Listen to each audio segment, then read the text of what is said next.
So help me.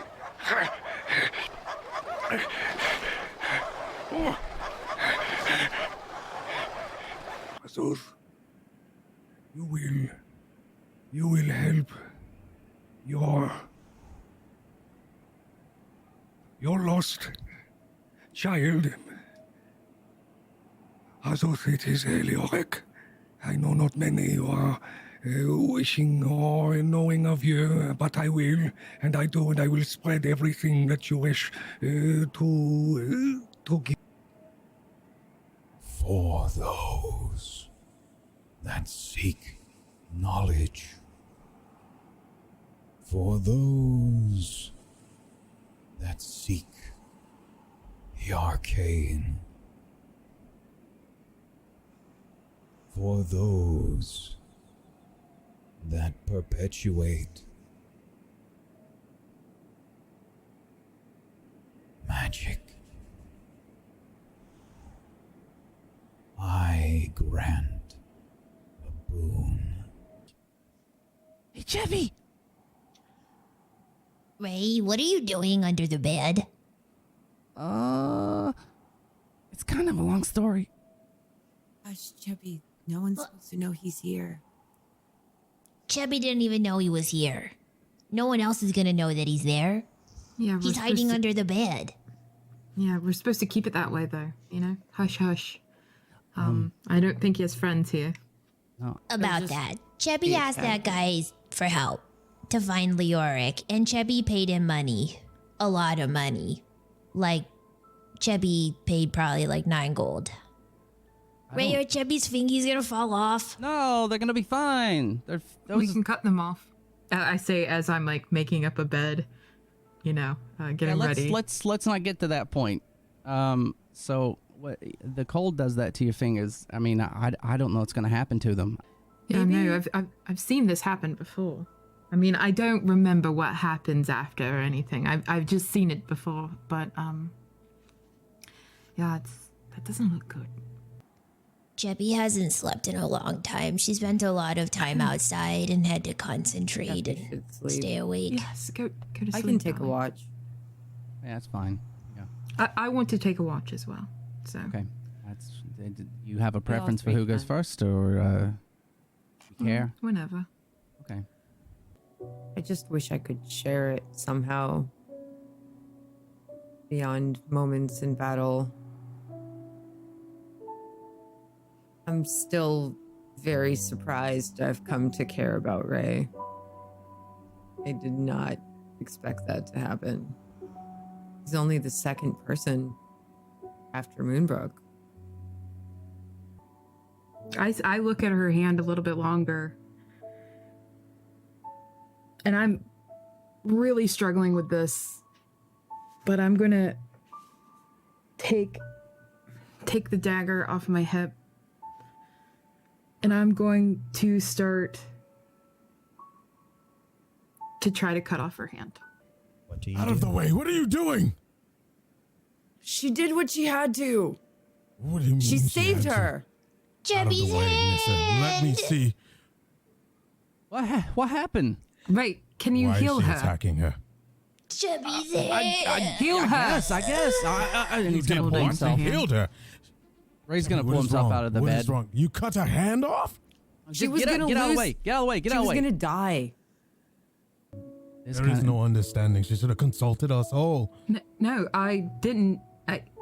It's better for her not to have known and not to have...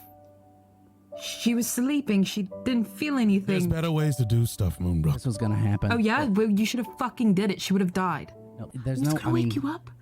no. Rhea, I was gonna wake you up and have you heal her, and everything would have been fine. Put that away. I know it seems gruesome. They tried to mutilate her over there. I don't understand what's wrong with them, what's gotten into them. And please, Frog, I know Chepi didn't save you in the cold and somebody else did, but just talk to Chepi and help her out. She doesn't understand. She wants to go back to the Fae. Chepi's so scared and she's lost her hand. What can Chepi still do magic? Is Chepi still special? She it would tried kill- before. No. It would have killed Chepi. it would have gotten to her. And if anything else befalls of her, I will cut down anybody else that gets in my way again. Is someone here? Are you hungry? Hello? Hello?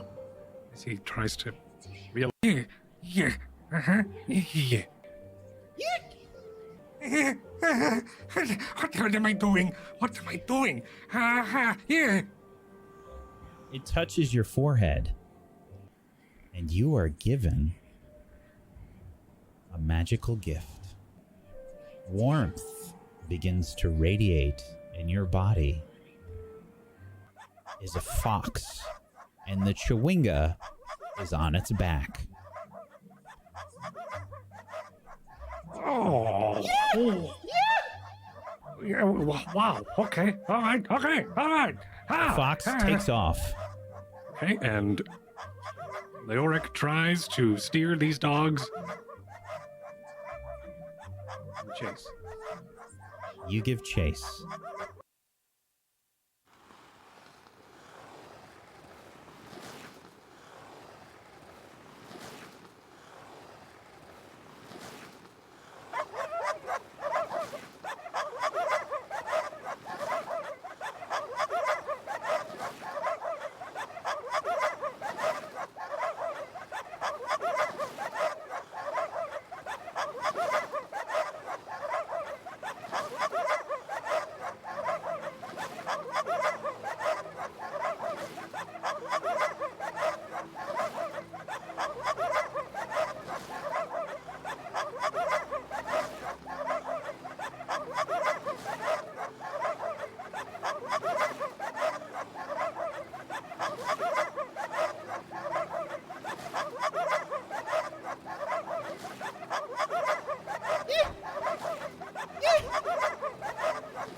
All right, okay, hold on.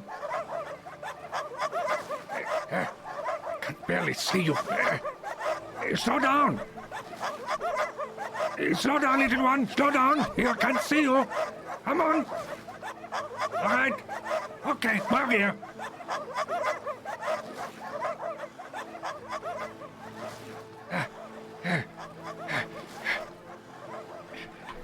The terrain begins to grow more rocky.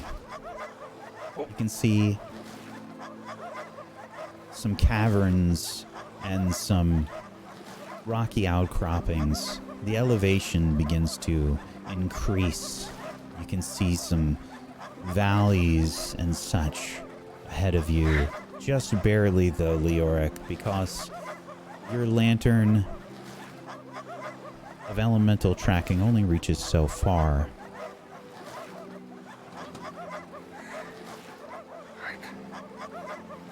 But up ahead, as things get to be more rocky,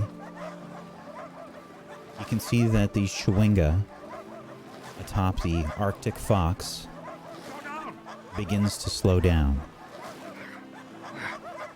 Okay. Thank you. It's hard to keep up with you. You're moving too quickly. I have two dogs, but they are not as agile as a fox. Especially a snow fox. Where are we? What is this? The chewinga hops off the fox and slowly makes its way over in the snow.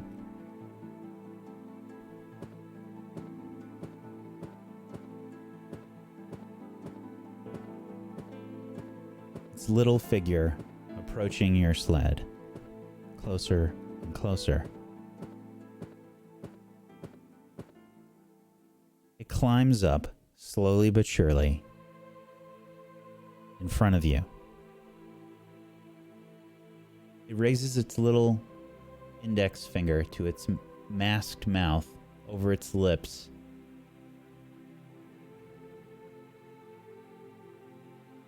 Yeah.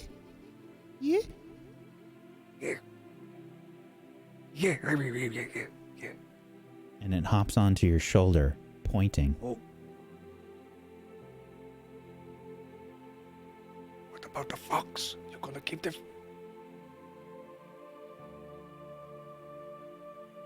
Okay, all right. Let's go. Come on. Go, mush. And stuff. You Go. kick the dogs up, and the Chewinga waves its hands in front of your face as the dogs begin to bark again, starting to move. Okay, Leoric gets off of the sled and then goes and pets the dogs to try to calm them down. Okay, good. Animal handling check. Okay. Didn't have my character sheet open because I am professional. This is...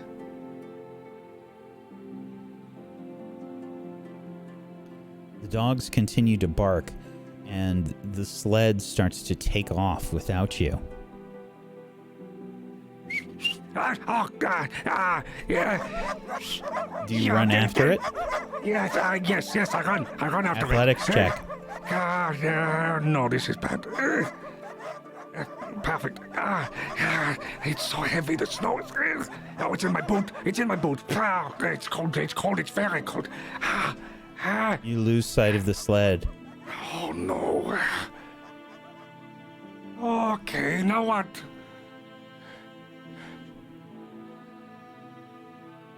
The Chewinga looks at you with the ring atop of its head. It starts to shake its head, points over to what looks to be some like ridge area with some rocks and things. Right. And he'll start to make his way over, wading through the heavy snow. Oh, it's in my boot. It's snow really dumped in there. As you begin to walk over towards where the Chewinga is pointing,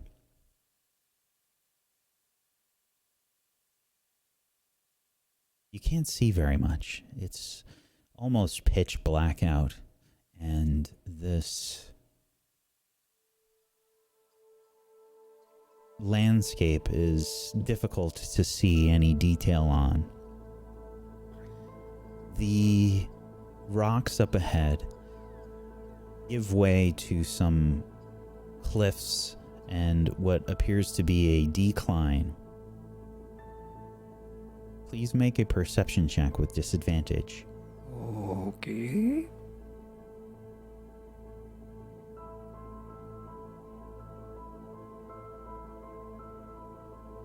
$15.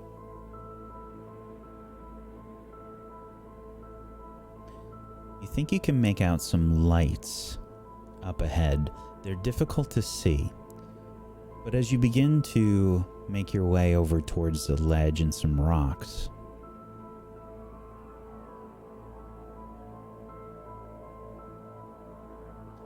I'm going to move you over here. There's very little to see with some rocks and whatnot. Do you have your lantern up? I do. You do. Yes.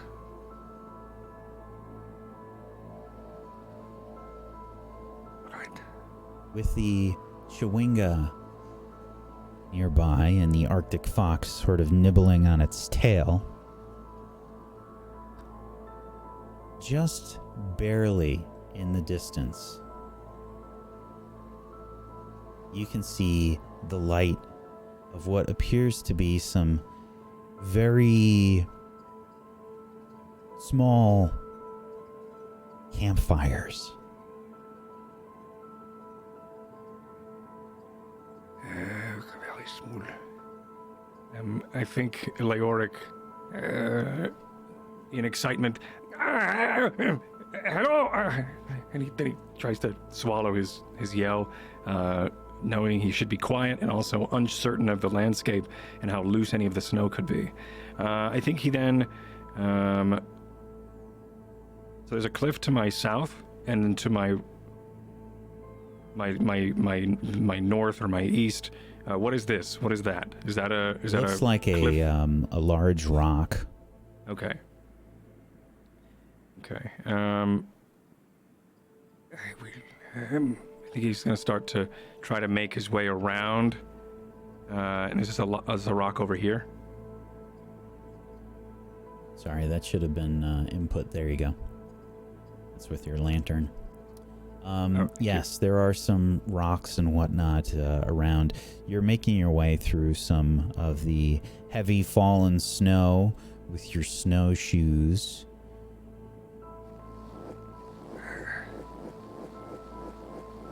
And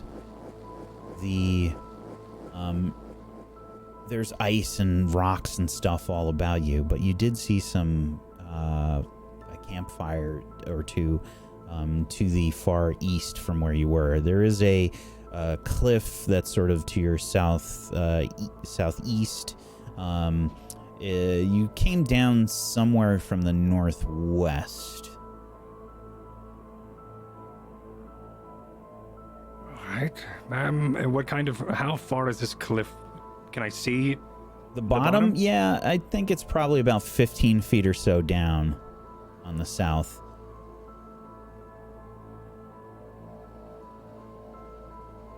Oh boy. I don't think I have Featherfall anymore.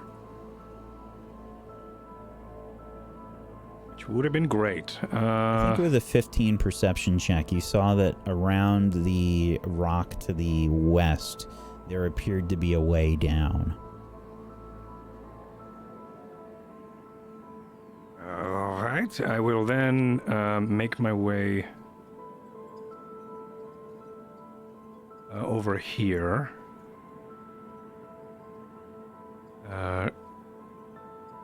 Down this way.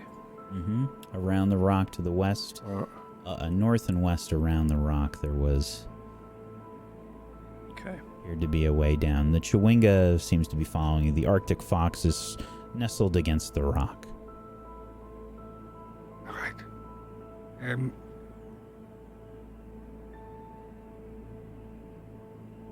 and I think he's going to continue. Come on. Come on, this way.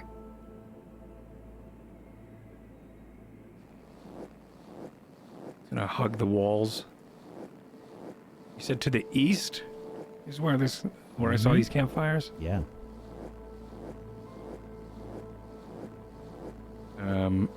Looks like there could be another cliff here. Okay, there's a cliff, yeah. Come on. Gonna go around.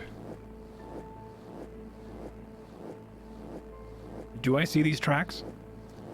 Oh, yes. There's a lot of them. All right, yes, I see some tracks here. Could I discern what they are? If they're hooves or if they're boots? Sure, you can make a survival check. Yeah.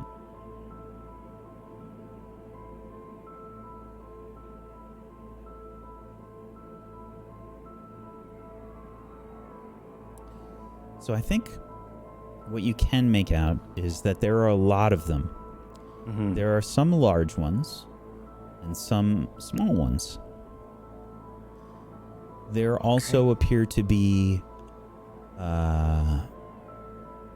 some straight lines. And I think with a 9 survival, you'd be able to tell that those at least are some kind of sled tracks. All right. He's gonna advance. How are you moving? He's gonna try to be stealthy, considering that the Chewinga want him to be quiet. And I think now that he sees that these tracks, there are more people than just a few, that he doesn't really know who these people could be. So he's gonna try to be a little bit on the quiet side. So I think that's how he will be trying to move through it. But he's also wading through a lot of the deep snow. He does have snowshoes on, but he's not very graceful with them. Would you like a stealth check? Give me a stealth check with disadvantage. Okay.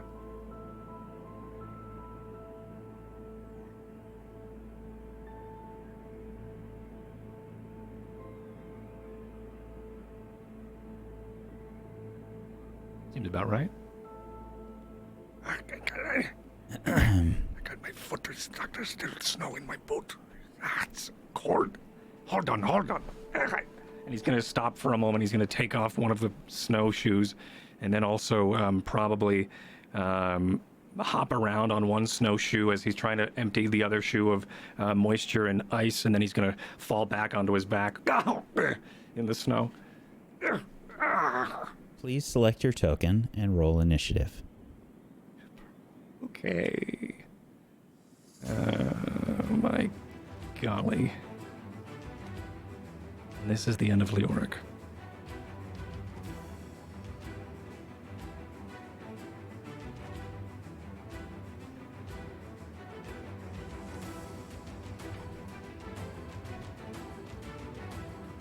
Perfect. Middle of the road.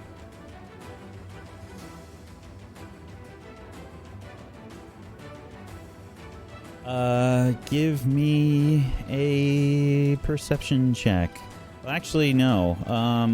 Yeah, give me a perception check. Okay.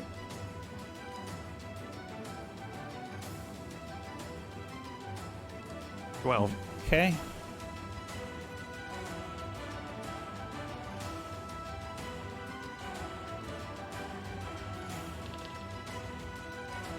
A natural one from them. You see several goblins hiding behind some of the rocks nearby.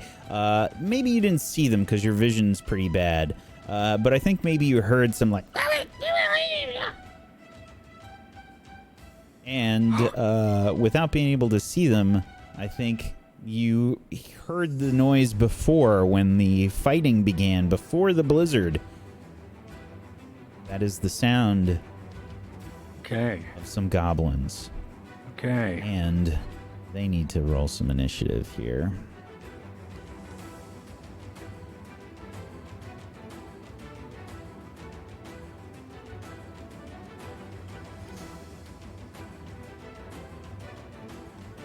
Okay, they don't get a surprise round. You did see them first, but they are going to go first, which is very unfortunate. So, you hear the sounds of some goblins. It is dark out. However, they don't have to worry about that. Sailing through the air come some arrows towards you. Okay. A 19. I will, as they are probably drawing their arrows, they're going to see probably down the sight of their arrows, their nocked arrows, their target, which is me, who's very hard to see on the white background, but probably also because of his dark purple robes. But as I think Leoric locks eyes with them, they see, like I said, through their down their arrow, that Leoric changes his face for a brief moment to look like a goblin, doing unsettling visage, and I'm actually going to impose as a reaction disadvantage on their attack. Excellent. Because a 19 was going to hit you, but yes, disadvantage. I'm just going to re-roll this and take the lower one. That's a natural 1 on the first one. So we see the arrow, I think, sail, and it looks like it's coming right towards your head. But suddenly, a gust of wind blows the arrow off course. It ricochets off of a rock and sort of snaps and splatters to the snow. And how does this spell work exactly? Okay, so it's a part of my racial changeling ability. Let me post it. If you can spam it, yeah. Yeah. Creature I see makes an attack roll against me. I can use my reaction to impose disadvantage on the roll. I must use this feature before knowing whether the attack hits or misses. Using the trait reveals the shapeshifting nature of anybody within 30 feet. Were they within 30 feet? When a creature you can see makes an attack roll, we'll let that one go, even though you could not see it, but you could hear it. However, there are more arrows coming your way. It's fair.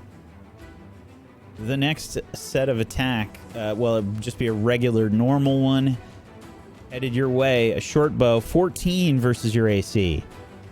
Does not hit.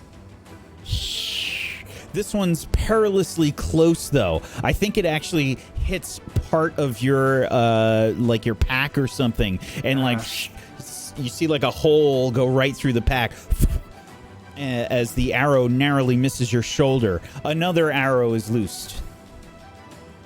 A 23. That does hit me. For 7 piercing. As you look back towards where the arrow went through your pack, another one sails into your shoulder on the other side.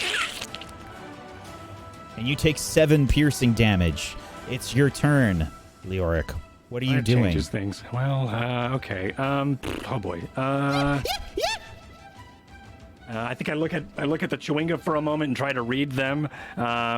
And what is the Chewinga doing? Are they dancing? Are they excited? Are they fighting? The Chewinga is sort of jumping up and down and holding its hands up and shaking them. You can go ahead and make an insight check. Okay.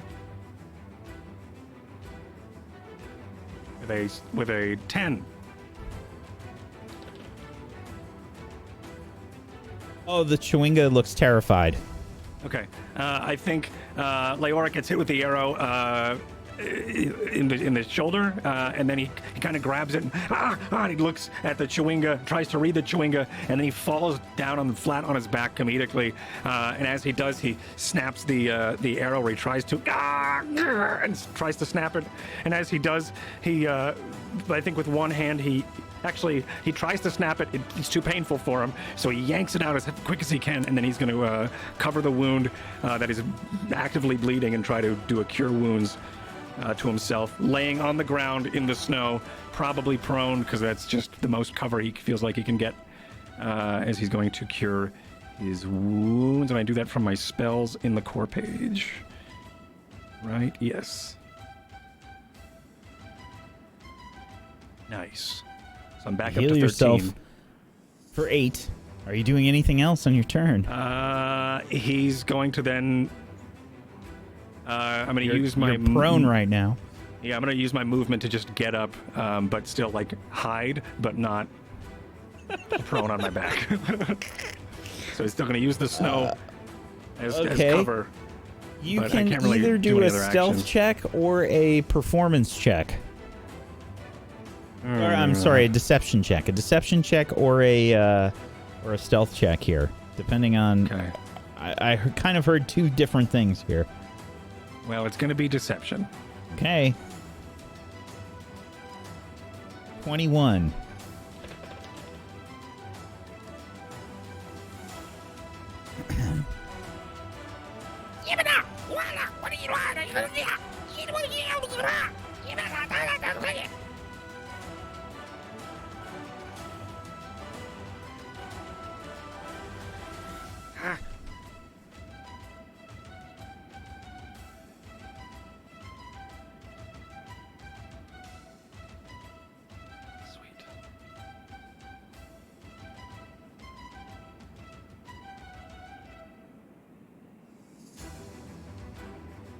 Oh, and I drew my shield.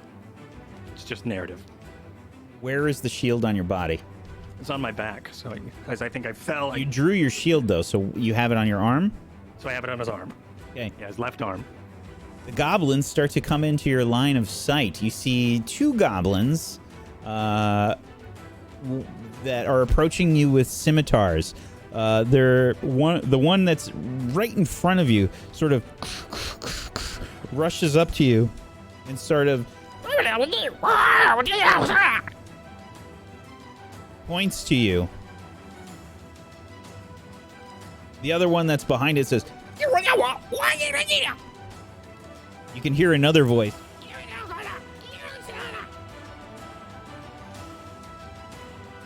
What do you do? It's your turn. Oh, okay. So I didn't even get to attack. All right. Okay. So if that's the case, I will now. What is one of my slots? I will now use.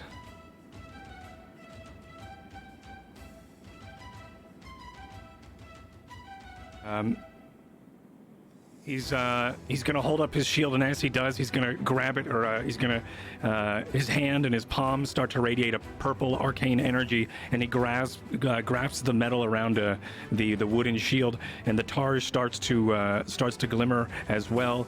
And I think what are the bunt or whatever we called that metal part in the front, where that blank bunt was, I think a hand with an index finger starts to emerge from the surface of it as if it was forged in it, but it is forged by the arcane divinity that is Shield of Faith, which is going to give me a bonus of 2 hit points. So I'm now, or AC, so I'm going to be at a 7. No, I'm sorry. No, they've got to do a DC. I'm sorry. What I'm spell sorry, were you doing? Let me read this entire thing because I don't think I did it. I don't think I read it correctly. Yeah. Okay. So I'm going to give myself +2 bonus to my AC. Okay, what spell are you using? Shield of Faith. Shield of Faith. Okay. What does it look like when you're casting this? Yeah, so he grabs his shield, and as he does, a purple ring goes around the outside of his shield, and where the bunt is a index finger, looks like as if it was forged in the metal, starts to rise out of the metal in the center, and it looks like he's now carrying a shield of Azuth, but it is adorned by the arcane light. Okay, the shield pops up around you. What else are you doing? Are you still prone? You're down on the ground? He's going to get... If I move, they get an attack. If you move out of their melee range, they get an attack of opportunity. You can try to disengage. You can try to defend.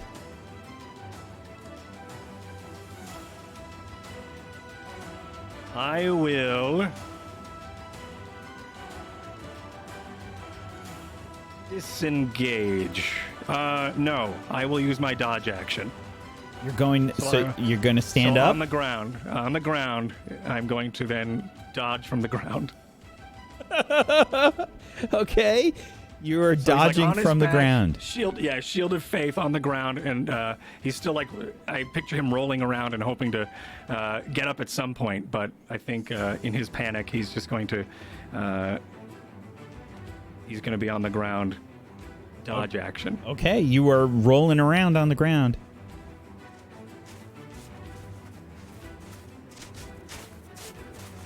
Rolling around on the ground, Leoric is glowing with this sort of bluish light of Azuth, and the goblins sort of...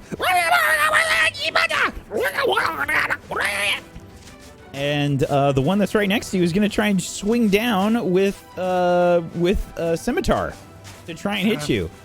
You've given it disadvantage, and you've got yourself a bonus of 2 AC. However, a 17 versus your AC. 17 is my AC. Okay, that unfortunately breaks it. The scimitar swings down. You think you've dodged out of the way of the scimitar, but it has come down and sort of struck you, probably on the side. 4 or 5 slashing damage. Okay. We see the other one sort of rush forward and will wildly swing its scimitar and try and bring it down, probably on your head. It's going to try and hit you, but you're rolling around. While he's rolling, I haven't looked at it yet, but while he already has disadvantage. Never mind. He does have disadvantage. The 10 from the scimitar, as this one tries to strike out at you, versus your AC, is a miss. And it is a miss. Strikes right into the snow. We hear another goblin.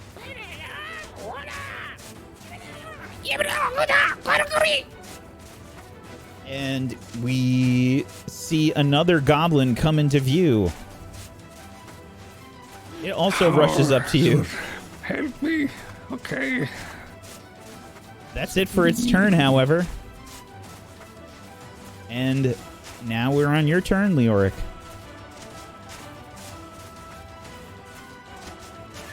Okay, this is bad. One moment, please.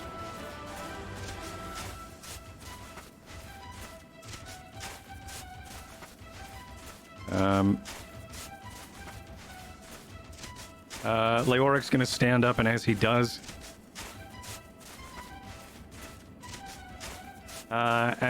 he's gonna cast Sanctuary on himself. Okay. Is this a concentration spell? This is... No, it's a bonus action. I can cast Sanctuary. Doesn't look like it's concentration. No concentration. Okay. So they have to make a Wisdom save when they attack me, and then if they fail, they have to choose another creature. Okay. And then, so he's going to stand up, cast Sanctuary, and then will I be able to disengage here? Yes, this is a bonus action. Sanctuary is a bonus action. Yeah. Sweet. So I will disengage, and then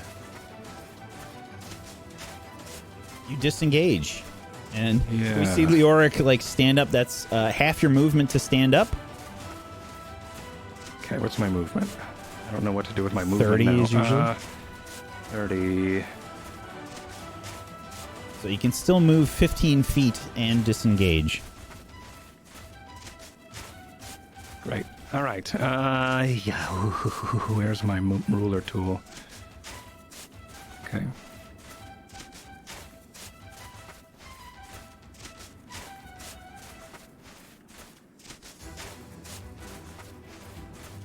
It doesn't quite matter what I do here. They're going to just chase me.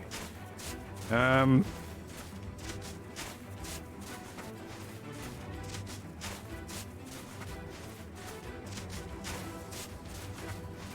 think Leoric actually, instead, when he stands up,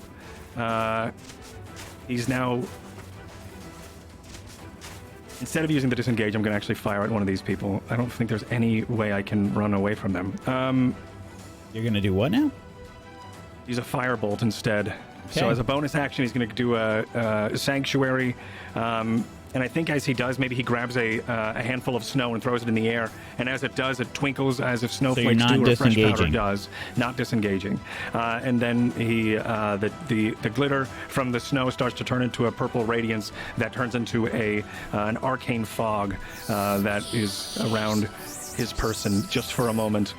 And then in that arcane fog, he's going to point his index finger over his shield at the goblin in front of him. This is a ranged spell attack at melee range, so you have disadvantage.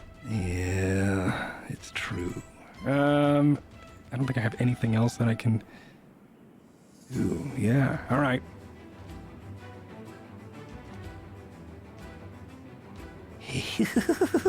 Azul, help me. A 17 is a hit. Sweet. Give me some damage. 10 damage.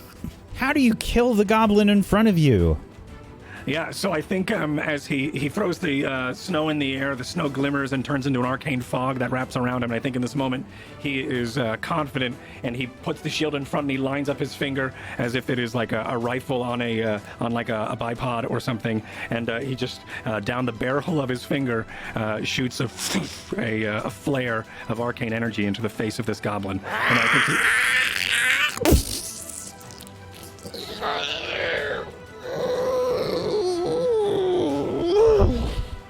It falls to the ground.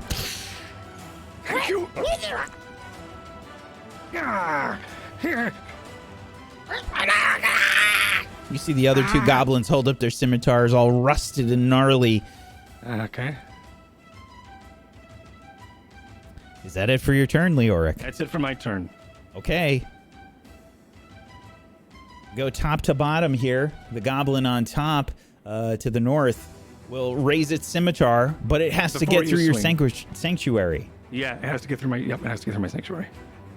It tries to get through your sanctuary, and DC 12. it will have to make a wisdom check. That's a 14. Okay, It is that's able. through. It is able to target you. You still have your shield of faith up. And as it looks at me, my face, then I look at him and I wink, and as I do, I turn into a goblin that looks like himself for a moment, giving him disadvantage. You can do that? That's a reaction, yeah. That's pretty great. Okay. So it will try and attack you, but we see Leoric sort of change into a goblin. It's sort of as the goblin tries to strike out at you with disadvantage, and through your shield of faith, a 15 Does not hit. It's like halfway through the string. It sort of swings off to the side.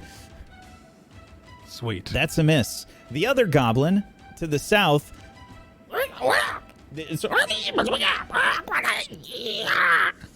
will try and strike with its scimitar at you. This is going to be a normal attack, I believe. Uh-huh. You've used your reaction already. Uh-huh. Good luck. But it's good. But it A has 6. to. It has to do. It's got Shield of Faith still. It does. So let's see what happens. It failed its Shield of Faith and the attack roll. I did the attack roll prematurely. All right, true. So I think what we're going to do here, this is my fault. I made a mistake. It failed its wisdom saving throw. The creature must choose a new target. So I think what happens is it sees you turn into a goblin, looks back and forth between the two of you, and then sort of like rushes up to its buddy, and we'll say that it's going to attack him because I made a mistake.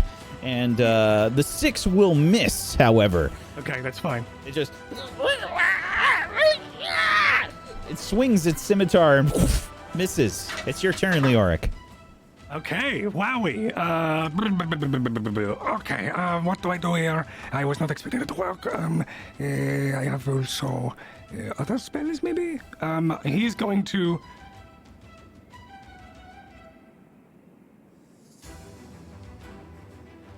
Yeah. He's going to do it again. All right, so he's going to maybe. I think I'm going to disengage now. Yes. Also, I just realized this is very bad for you. Okay. And I'm sorry. How But many there are levels others. of exhaustion do you have? Oh, I have 2. Should be on your core page there. You've got 3. 3. Your speed is halved. Okay, You that's have good to know. disadvantage on ability checks and disadvantage on Attack attack rolls and saving throws. We'll let those other ones go because I forgot Thank you about for it. But reminding me. Yep. yeah. Okay. That is true. All right, so I will use my disengage. Okay. I will then move 7 feet, I guess. Well, no, you're standing up, so you can do 15. Okay. Right. So I'll move the 15 to here.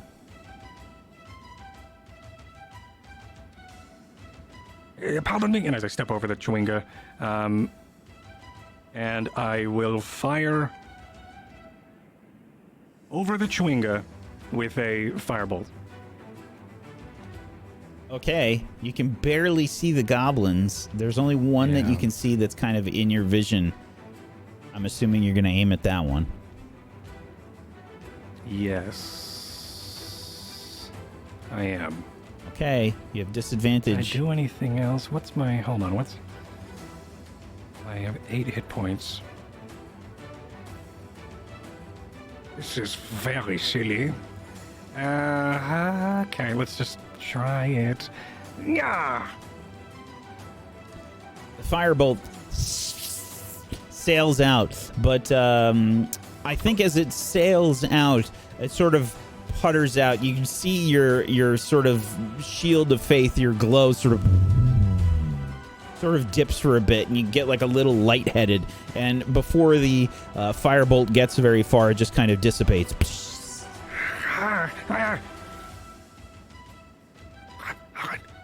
Is that it for your turn? That's my turn. I moved a shot. Yeah, that's it. The goblins. The one that you can see rushes forward, and let me see. Actually, this would be passive perception.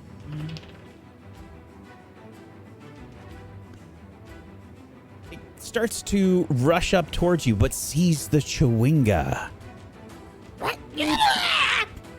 It jumps and leaps out of the snow. Lands back in the snow. It swings its scimitar down towards the Chewinga. A 17, I believe, is a hit.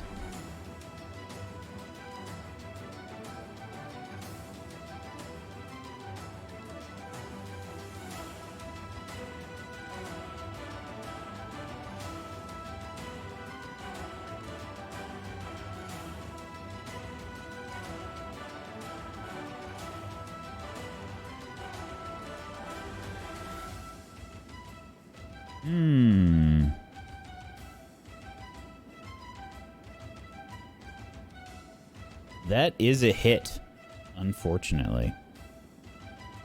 Did you put in the plot armor? Did you factor that in? The goblin swings down with its scimitar. The Chewinga holds up its little hands.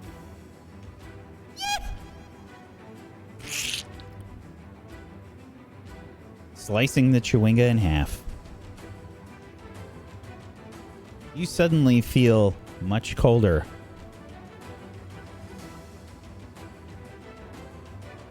Perfect. The goblin continues its movement and continues to run after you. The other goblin will start to rush up towards you. And it will try and hit you with a scimitar.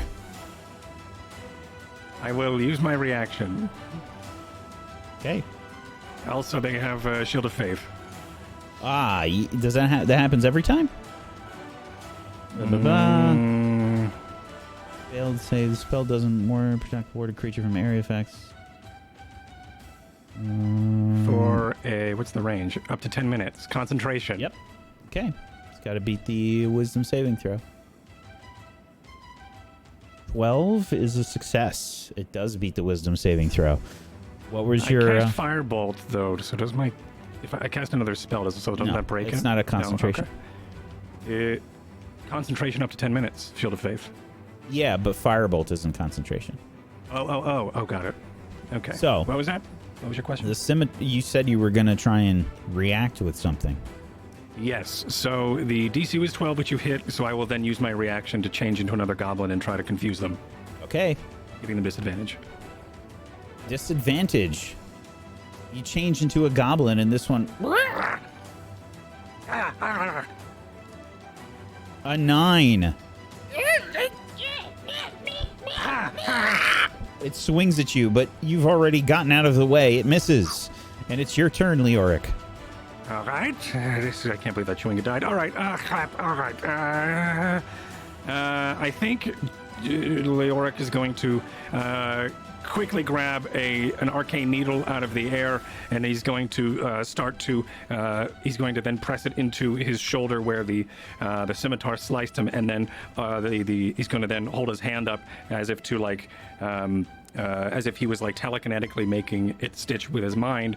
The arcane needle will then stitch up his wounds. He's going to cure wounds on himself again. He will then also use the dodge action. You can't. You can cure wounds as a full action. That's a regular action. But as a movement? Can I sacrifice my movement to dodge? Okay. That's a regular action. Okay. So you can do one or the other. Well, I'm definitely going to cure my wounds. It would be silly not to. So I will do that. Cure my wounds.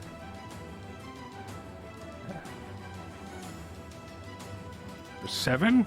Okay. Bring me back to 13. And then that's my... they are back in combat with me.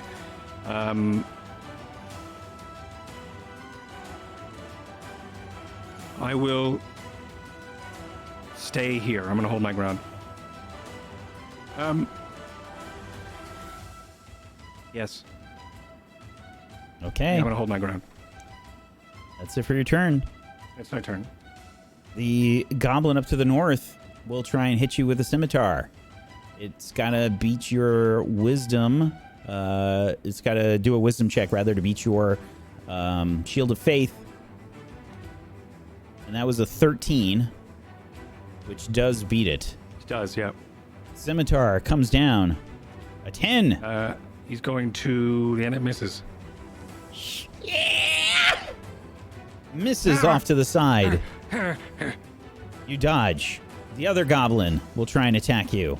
And You will then look at the other goblin with a face of a goblin, giving a disadvantage. it's if got it to makes the- beat a wisdom check. And that's a natural 20.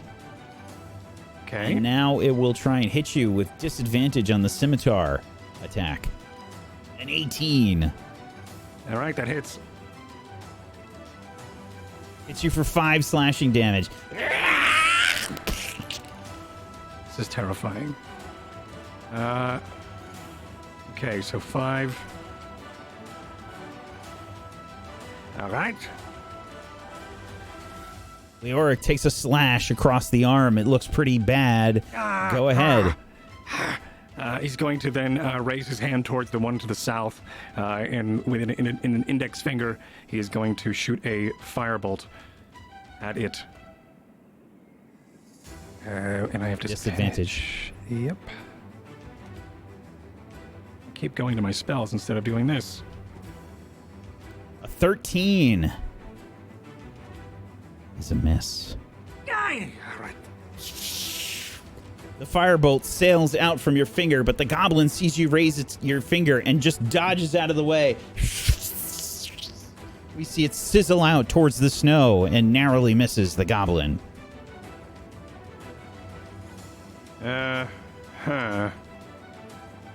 I will then...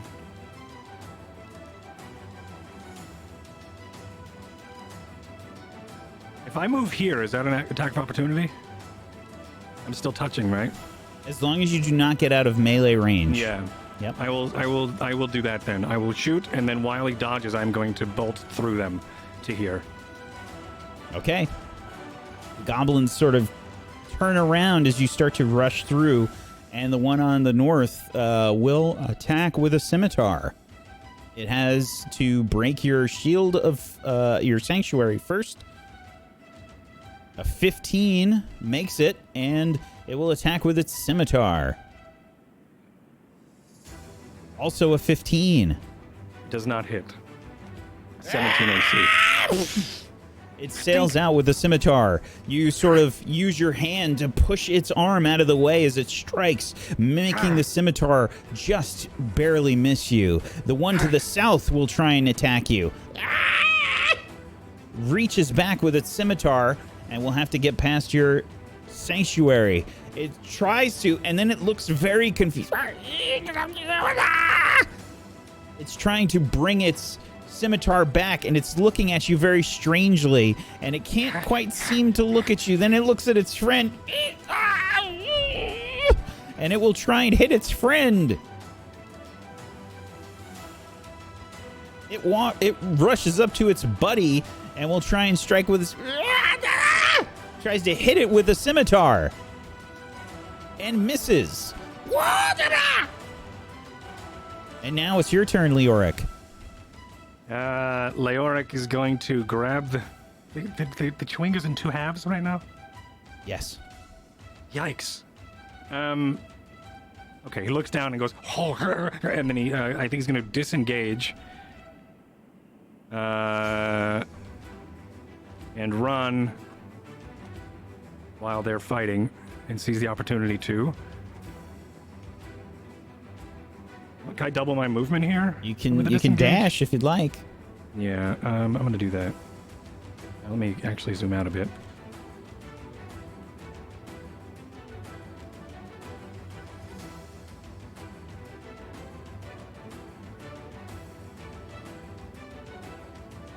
Yeah, then he's going to dash to here. Okay. Towards the Leoric campfires. dashes off.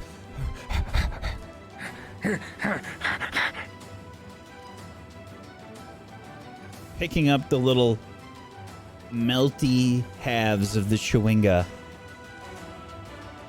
Leoric And grabs rushes. the ring back. And then You got the ring. Oh no. You rush off. The goblins are going to start to rush after you. This one rushes up right behind you and will try and hit you with the scimitar. Can't beat your sanctuary spell, however. It starts to look around and just can't make the attack. The other goblin rushes up behind you and tries to strike at you. A 15 does get through your sanctuary, and it will try and hit you with the scimitar. So use my reaction to do the unsettling visage. So it'll look like a goblin again. Oh, sanctuary ends on an offensive action. I did not know that. Oh, good to know. Thank you. All right, sweet.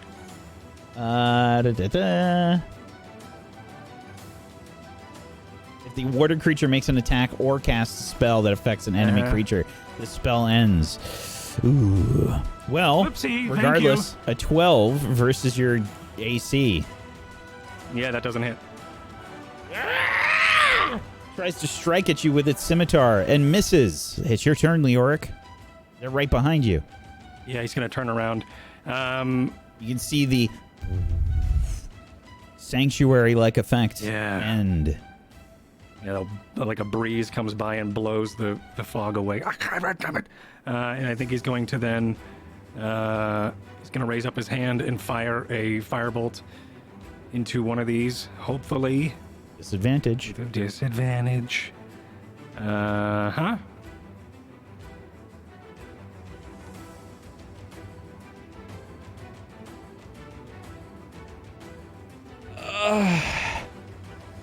This is not working. You try to cast the firebolt out and sort of burns your finger. I think you fall prone. Okay. I think he dives into the snow, burning his finger and buries it deep into the snow.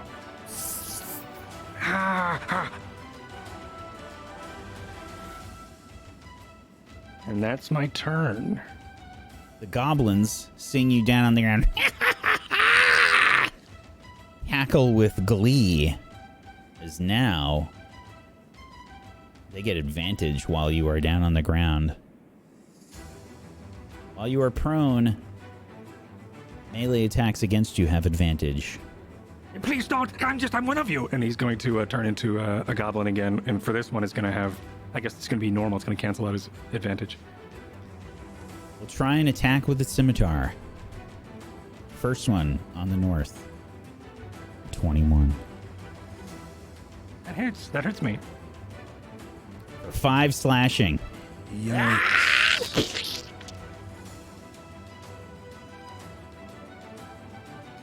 Yikes. Okay. The next one.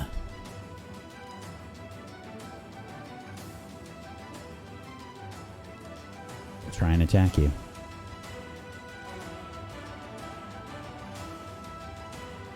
It has advantage. Good luck. Thank you. A 19. That hits me. For 8 slashing damage. I think Leoric, he tries to turn into a goblin once again, and as he does, but I think that at this point it's already too late, and I think his hand was held up to try to distract, and also to cry for help, but I think it was more a cry for help than it was actually a distraction, and he actually gets hit and falls unconscious.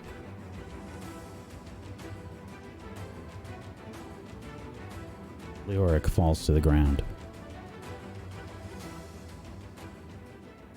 Leoric, you hear...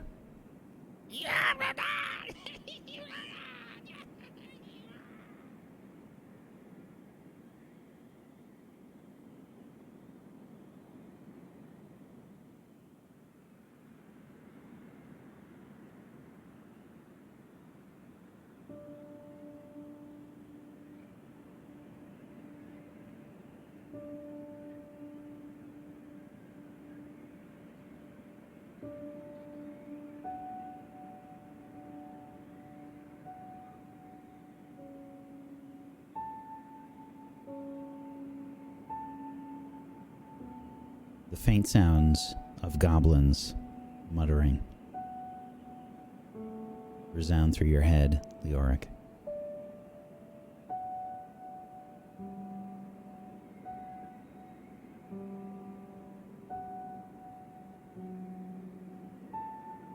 Before you fall to the ground.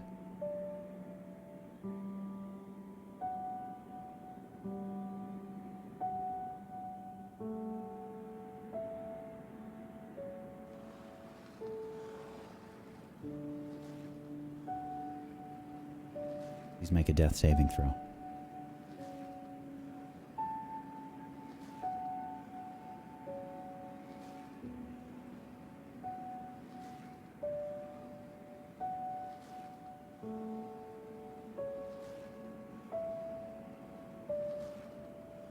That's one fail.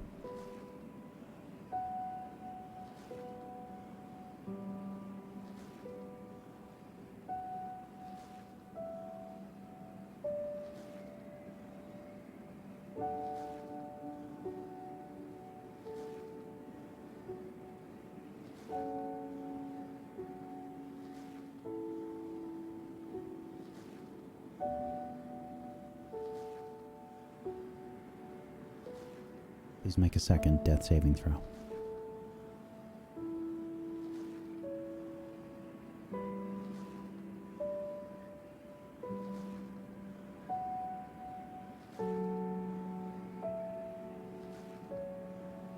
That's a second fail.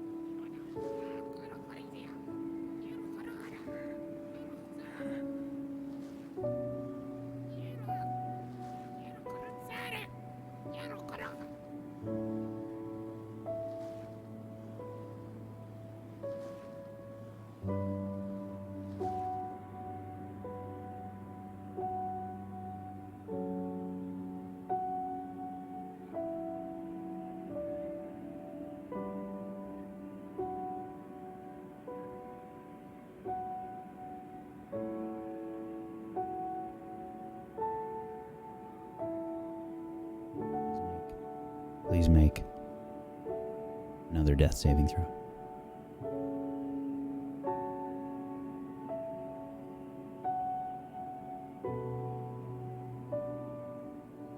It's one pass and two fails.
The sound of rocks begin to tumble all about.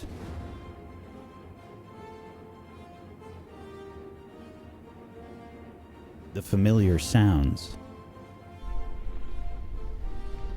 of an avalanche comes tumbling down.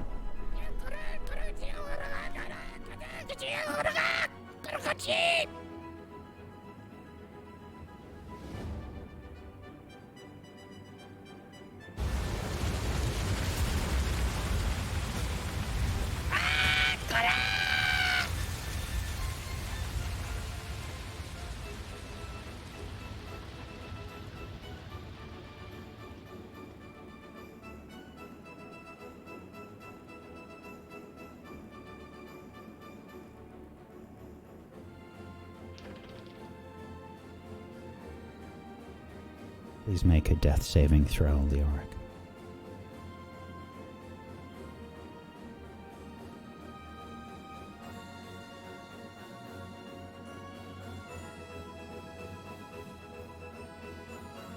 Two successes and 2 fails.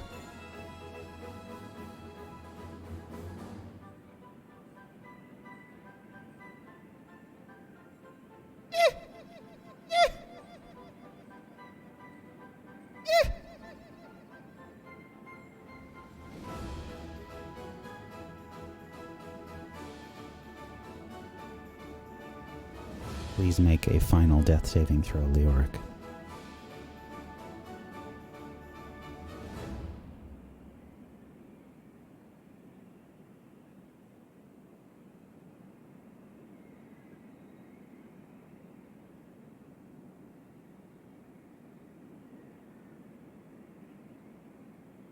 Your breath begins to leave you, Leoric.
And with that, we're going to take our break.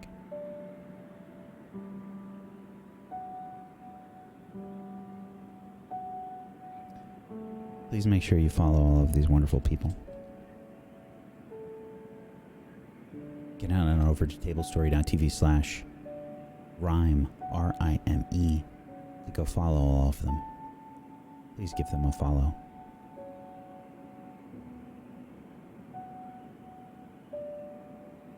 If you have yourself a Prime Gaming that you haven't used yet, consider throwing it their way.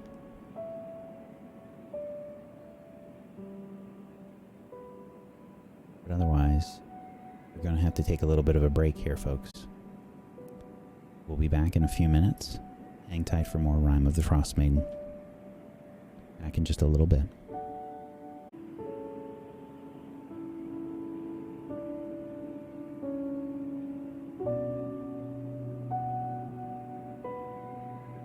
Icewind Dale is a cold and harsh place.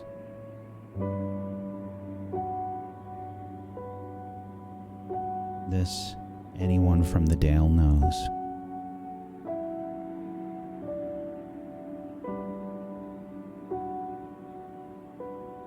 Leoric has learned this firsthand.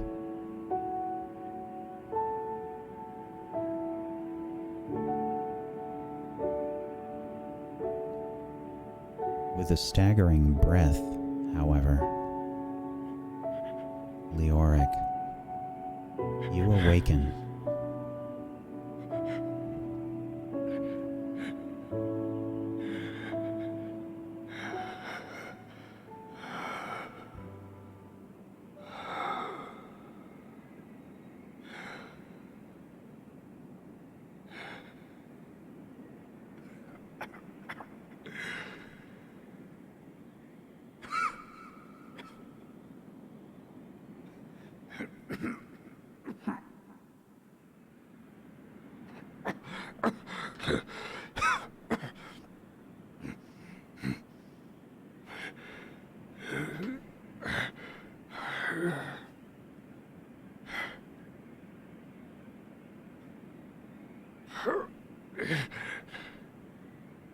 There is snow all around you.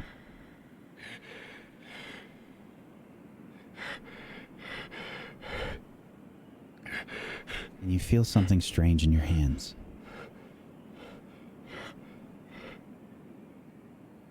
Feels jagged, rough.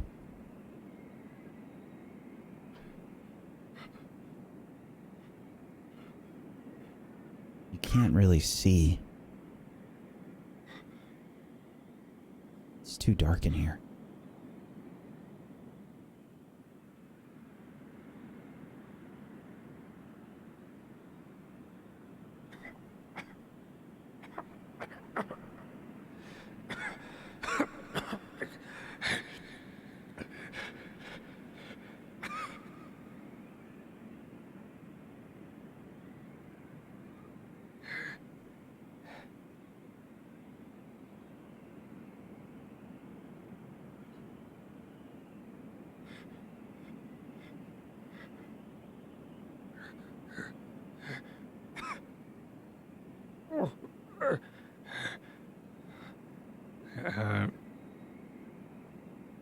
You can make a perception check with disadvantage.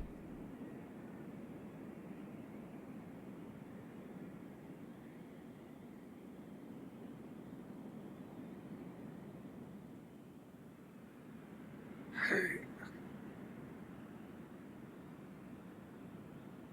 can't quite make out what's in your hand.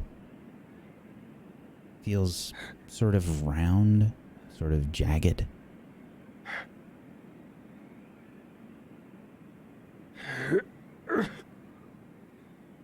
He's going to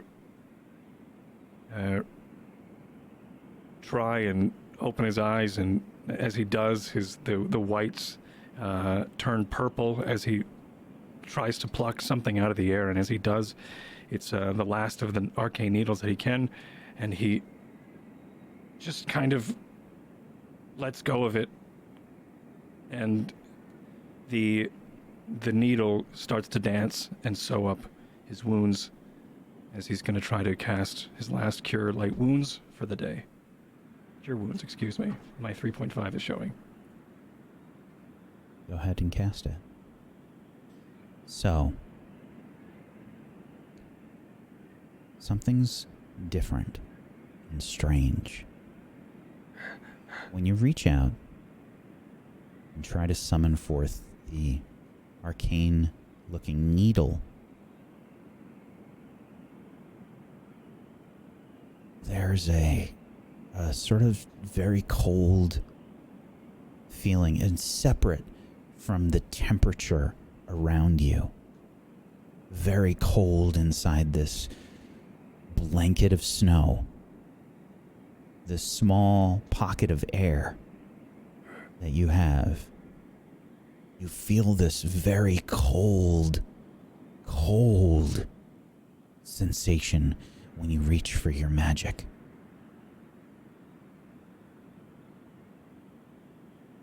But you heal yourself.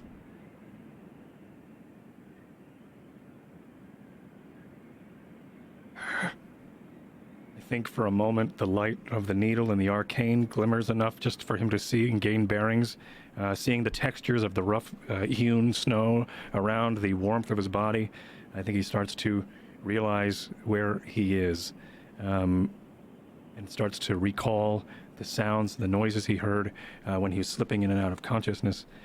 I think he will then do what he did last time. He's going to take out a piece of his notebook paper, and then he's going to use a firebolt, and then watch where the smoke goes, and then he will then know which way up would be, and then he's going to start digging in that direction. A little bit more confident and a little bit more What color silent. are your firebolts normally? Usually purple. It is not purple. He launches a firebolt into the page and notices that it is A blue different. color.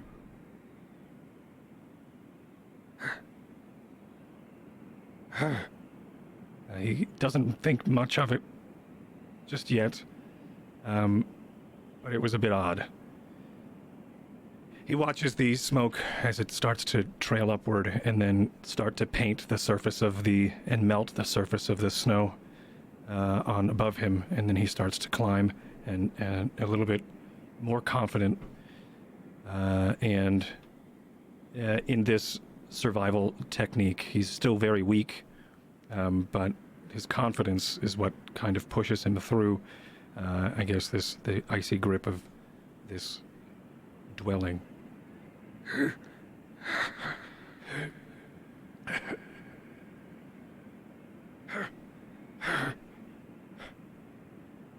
Please make an athletics check.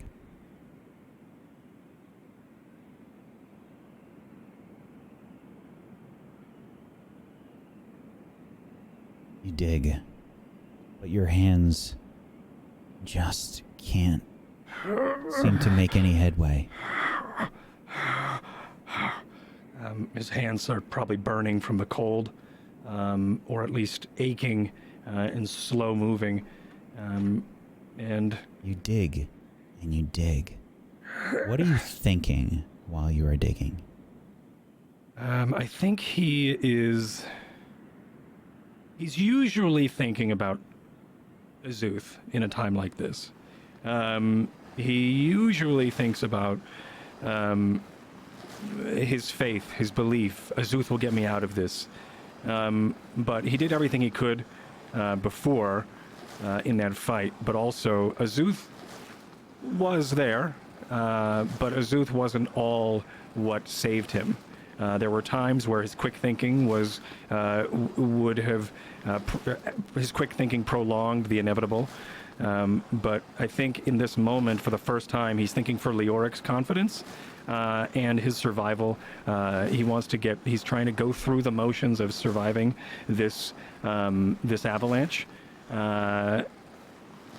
before he starts to take.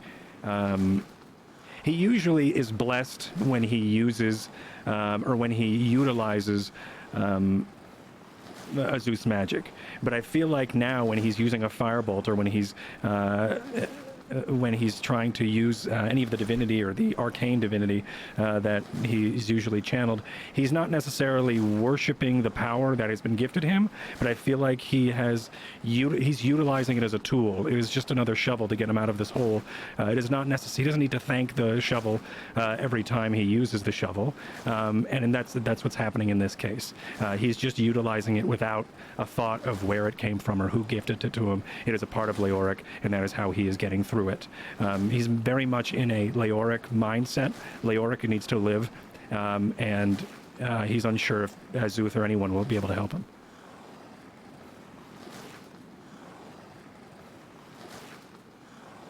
While you're reaching out to the snow, you realize that you don't have any strength left.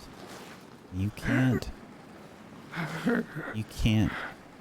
get all of the snow out of the way to reach air. And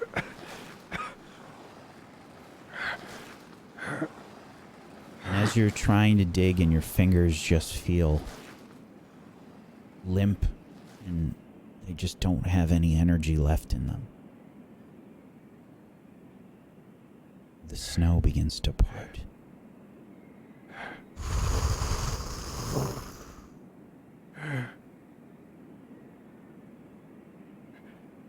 And you see a ramp of snow leading up towards open air.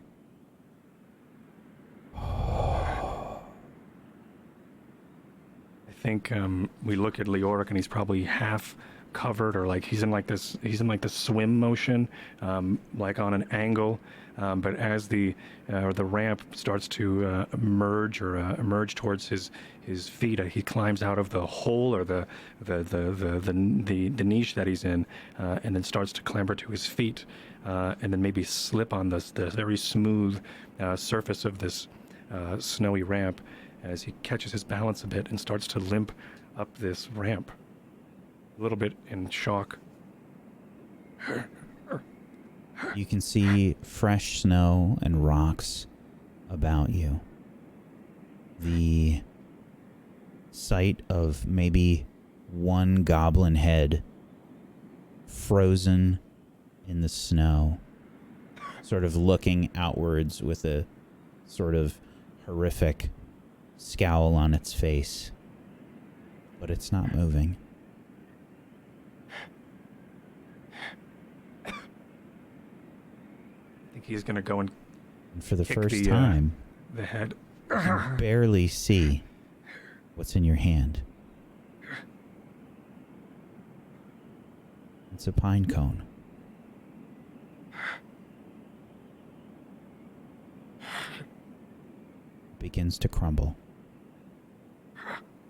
Oh. No.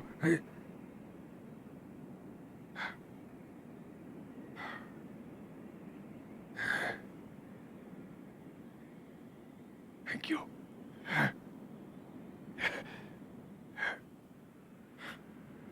Your lantern is gone.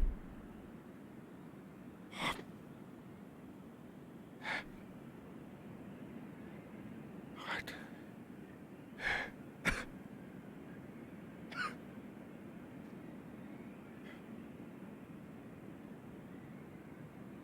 Have I been in this area before, this location? Is this all foreign area to me? It's definitely foreign to you. Just around you, make a perception check with disadvantage. It's almost pitch black. 12.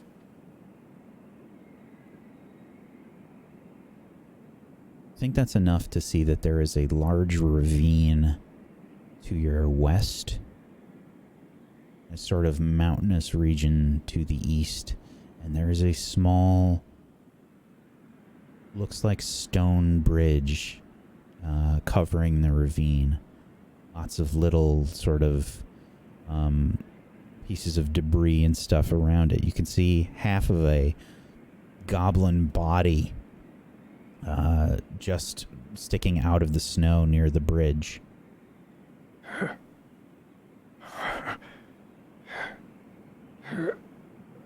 He starts to pick up the pace towards the bridge. And as you do, you can hear the far-off sound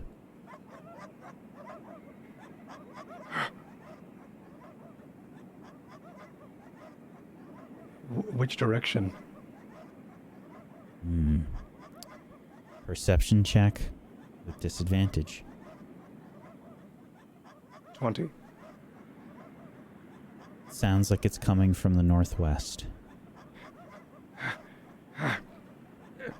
I think he whistles as loud as he can. He starts to. I think he cuts himself, and then he realizes that there's fresh powder around because of an avalanche. There's probably not going to be another avalanche, so he starts to scream at the top of his lungs, "Hey, doggies, dogs, over here!" And he starts to limp faster towards the sound of the dogs, and he starts to call to all of them. He doesn't know their names, but he still tries to get their attention. Whistle. Maybe even when he gets close, he starts to make snowballs and try with his weak hands to throw them towards them, and probably doesn't get very far, but tries to get their attention.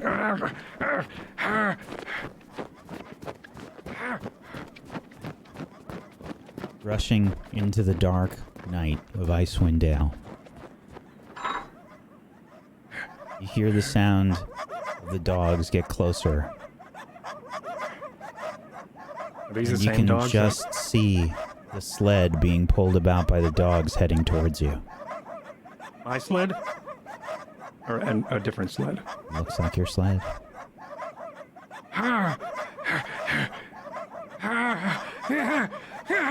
Yes. Okay. And I think he goes and falls in front of these dogs and lets them lick his face, and he starts to love on them and Good. Yes. The dogs stop. oh, I hope he gets to do that. They get closer to you, and then they stop. Their personalities seem to change. They look at each other confused. They're sniffing the air. And I think it's like probably on his knees now, like waiting for the dogs to envelop him, and he's embrace him, and he's like,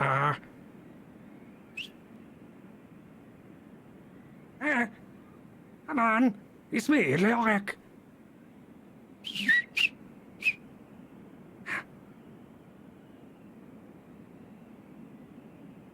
They don't seem to react.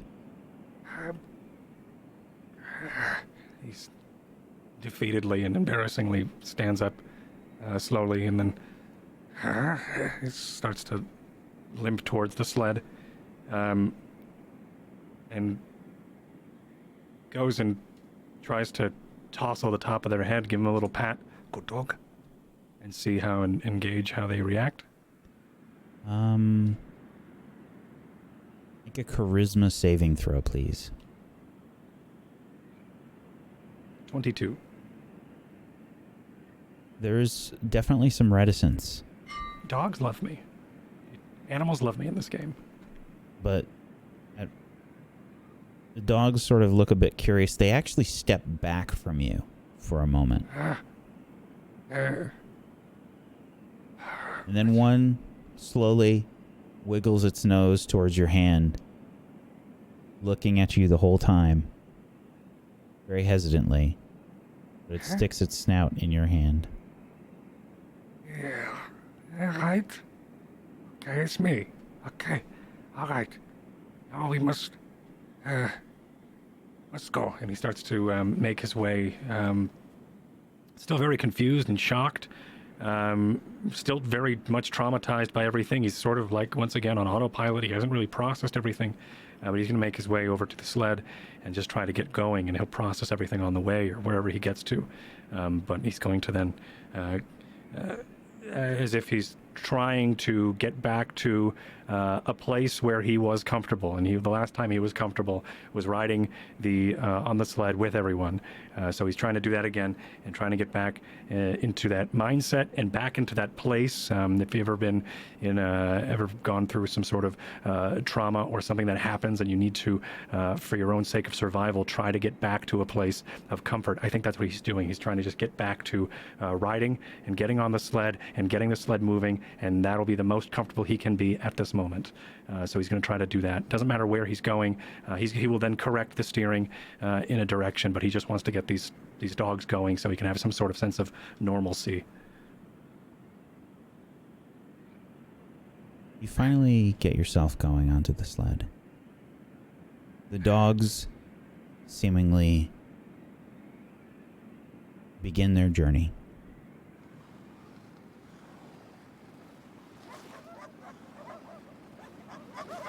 And as you begin your journey, you realize that you don't feel cold. And we switch scenes.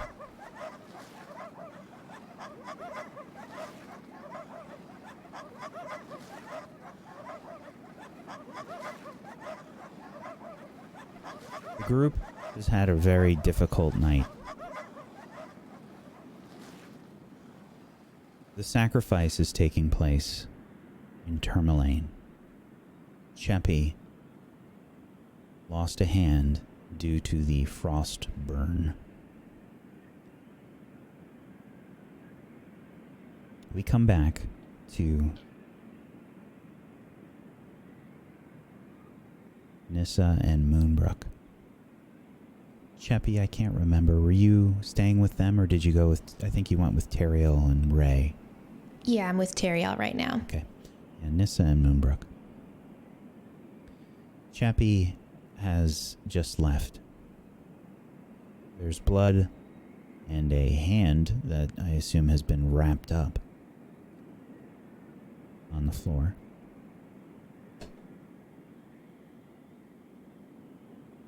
It's gonna be all right. It has to be. She's gonna understand. No one is going to understand. She will. If she stays here another day. We haven't even found Leoric yet. We don't even know if he's still alive. He's probably not. I know. You did the right thing.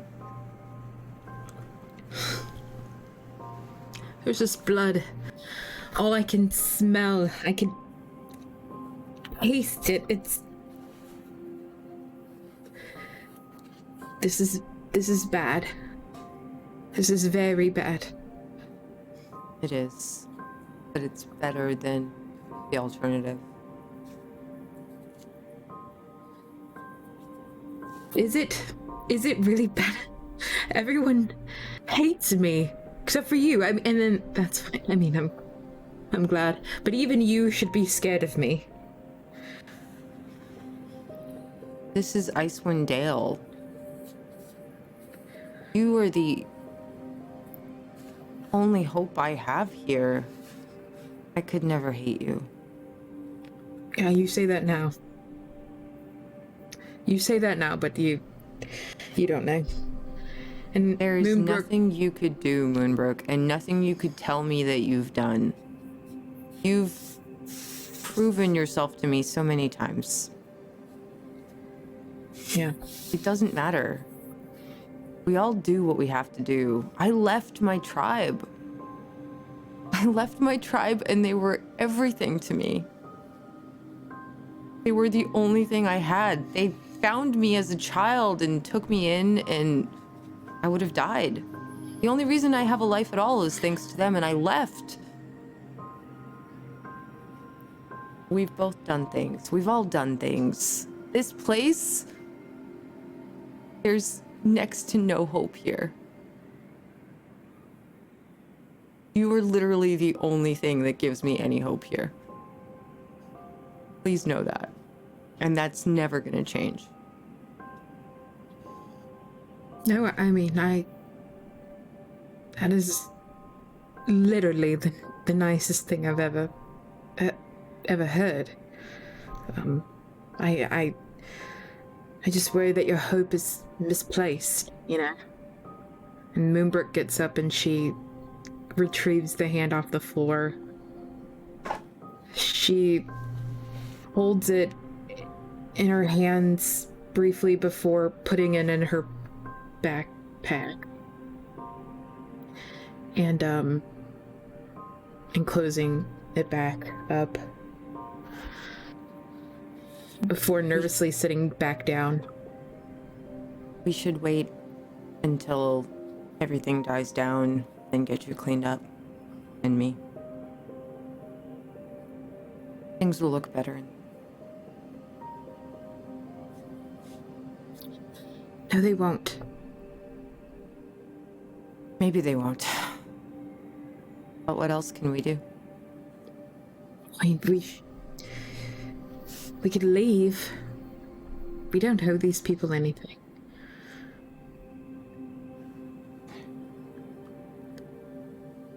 I don't know. Ray has helped us. And the others... I mean, Teriel's the only one with any real strength, and he's insane. Or... I don't know. I don't know. I think they're gonna get themselves killed if we don't stay with them. And maybe before now that would have been okay, but after all this, I don't know if I can live with that. If you want to go, I will go with you. And I'm not going to hold it against you or anything like that. But just think about it. No, I don't want you to just go with me blindly. Like, I care deeply about you, but I don't want you to leave these people that care about you as well. Like, it's... I don't know them like I know you. I know that, but like... Maybe you can help them, and I'm just doomed to be by myself. No, you're not. No, you're not. You deserve to have someone with you too. You deserve everything. I will not leave you behind, no matter what. You do know that, like, I only did what I did because I had to. I know. Because I care about it, and I've seen people die from it. I've seen many die from it. I don't think they will ever understand. They're not from here, right? Like, they don't understand what it's like to lose somebody out in the blizzard. Leoric is gone. He is gone. There is no way we can find him. And for myself, it's always been about self-preservation, right? Like, I have to keep moving forward because I have to. Everyone around me dies, and that's maybe what I'm doing now. And I need to separate myself from the group or something. You did what you around had me to dies. do to keep her alive, though. See that through. You did the right thing. They don't know, but you do. We both do. So does Ray. If they stay here, they'll learn, or they won't. If they choose to leave, then they'll live. That's up to them. If they leave us alive, that's much better than them dying. What are the alternatives? They die, they hate us, and live. I'd rather they hate us and live. Even if they don't stay with us. But let's leave that choice to them. You did the right thing, but it wasn't a choice she could make at the time. Staying with us, going back home, that's a choice she can make, and that's her choice. Chepi deserves to make that choice on her own. We shouldn't make it for her. That's not life and death, right? You made the life and death choice for her because it had to happen. You did the right thing. But this choice to leave them, for them to leave us, that's their choice. That's her choice. Let her make it. And if they make that choice, Then are you going to we'll go chasing continue? after them? No. If they choose to leave, then they choose to leave. They'll live. That's up to them. I choose to stay with you. That's my choice. No one can take that away from me, not even you.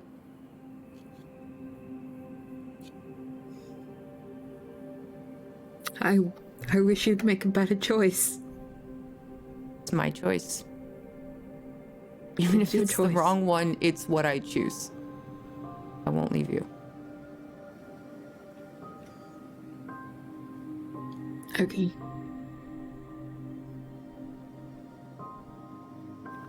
Let's try and get some rest.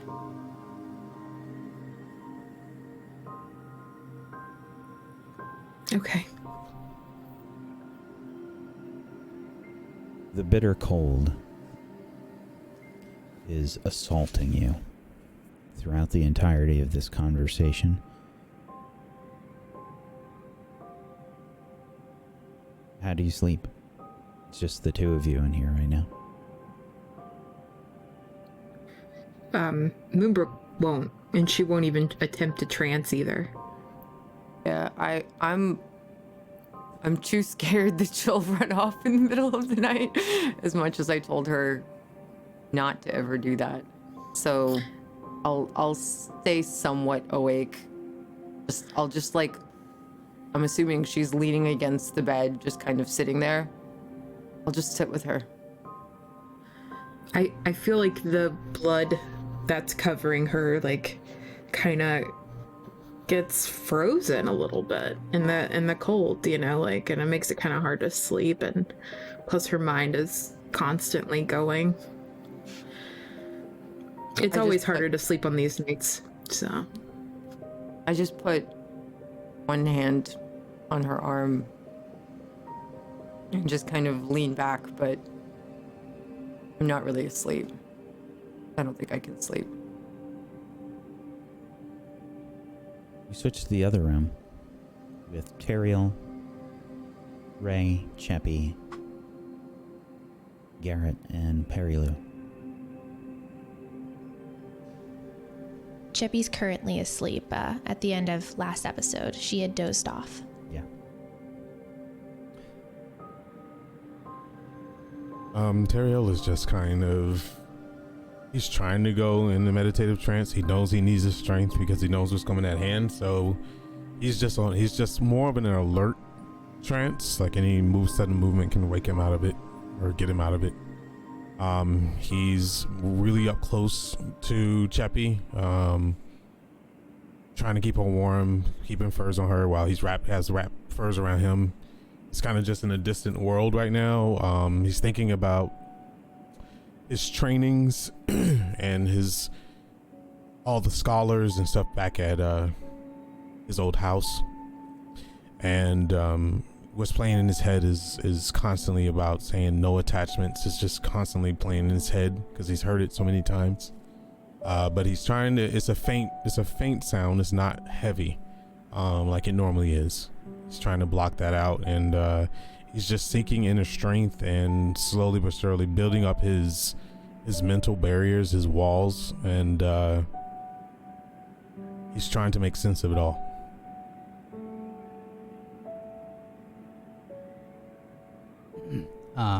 Ray is still very freaked out about the light that went off in the room before. He is sitting probably opposite Teriel, as close to Chepi as he can get, to try and, in his mind, give her warmth.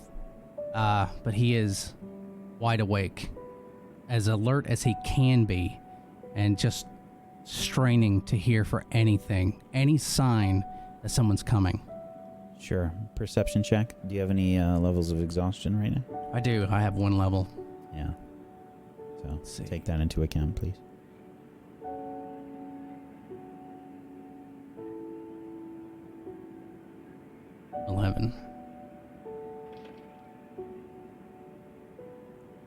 The sounds of people outside sort of questioning the light seem to have died down. Okay. Yeah, he's, regardless of the quiet, he's going to try and stay awake for as long as he can and listening for anything.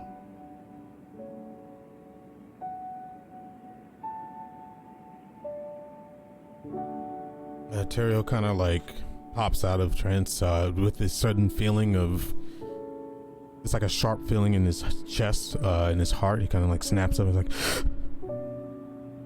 then he looks at Ray and he's like, "You're still awake." Yeah, I'm still awake. What do you do? Do you meditate? Do you sleep fully?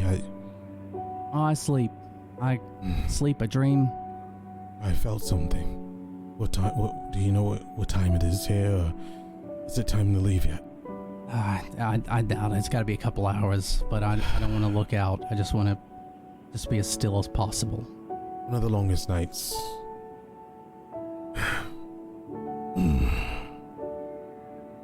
Yeah. And he kind of looks over at Perry Lou and Garrett.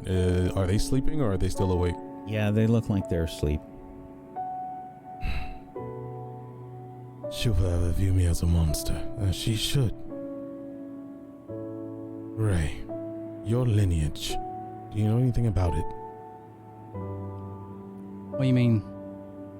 Do you know where you came from? Well, yeah. Lonely Woods. It's a little town, a couple steps from. No, Yeah, just not the location. Do you know of your parents, your lineage? honestly, no. I mean, I barely knew them as a kid before they died, so I have no idea. I envy anybody that does. You know your parents?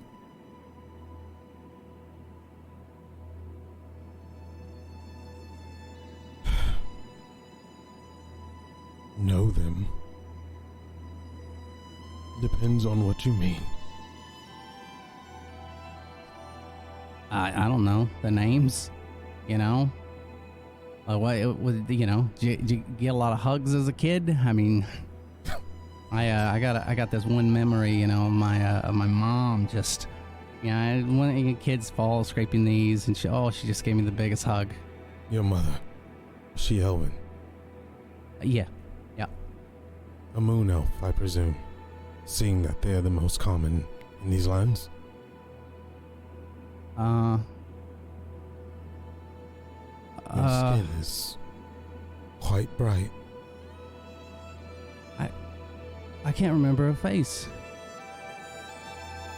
Oh my god. It's probably for the best. It means you don't know what it means to be an elf. What do you mean? What do you mean what it means to be an elf? I mean, okay, this isn't anything offensive, and I don't want you to take it that way, but you guys are sort of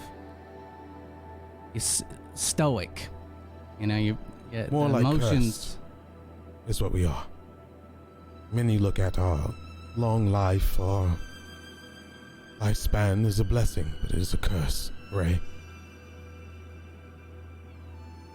I know I may have come off as a pompous asshole in the beginning, but I envy you. In some ways. At least you can have a warm feeling of a mother's touch. Yeah. You say long life is a curse? Yes. We live several centuries, Ray. I gotta disagree with you a little bit on that one. But I know I can't possibly know that. Have you ever been in love? No, not really. Have you ever found anybody attractive? Anybody that Oh yeah. lifts your heart? Yeah. Okay. Yeah. Okay. Sure. I had a scholar once who told me a deep story of her falling in love with a human, a king, maybe. So long ago, hard to remember. The curse of being an elf comes with burying those that you love before you countless of times, maybe even your children. That's why, Ray, it's important not to have attachments. Okay. I mean, coming from somebody that has not. I mean, I don't have friends, and even the friend I had died a long time ago. So I've lived without attachments. And I mean, you guys are just a bunch of assholes sometimes, but I'm having a hard time. See, okay, so right now, you're pissed off at Moonbrook, and that anger that you have, it's more than I've seen you have towards any of us for anything, and I mean, obviously, I can feel a rift starting. And it's like having someone die and not being able to do anything about it. But I still, even if I lost all of you, at least I had you for a while. Do you understand what I mean? Like having nobody for years and years and years. Like I mean. Sure, there's being alone it can be good. It can be great. You know, you can get away with a lot of things. You control everything, but it's times where you're just sitting there and your mind runs, and there's nobody there for support, and there's nobody to really talk to, and it's just. I do understand, but I don't think I can ever agree that it would be better to have no attachments. I'd rather have heartache over not ever experiencing. You haven't experienced death yet on the form of touching your heart yet, Ray. I know, understand that you say those that were important to you in the past have passed, but he looks at Chepi. When your heart breaks time and time again, cracks begin to show. Then you have to make a decision. You haven't experienced it, and I don't expect you to understand. But when you bury your first friend, lover, child, importance, the first few times may feel normal, and then you outlive them. You watch someone you love go from an innocent child all the way up to an adult and watch them grow old. This is why attachments hold us back, hinder us. You don't know much about the elven lore, you don't know much about where we come from. But we don't come from love, Ray.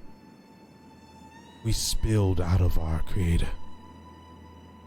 We weren't created by him by love. We were made by him during battle. We're blood. And that's all we are. No. Because you always have a choice. You have control over who you are. Okay. Even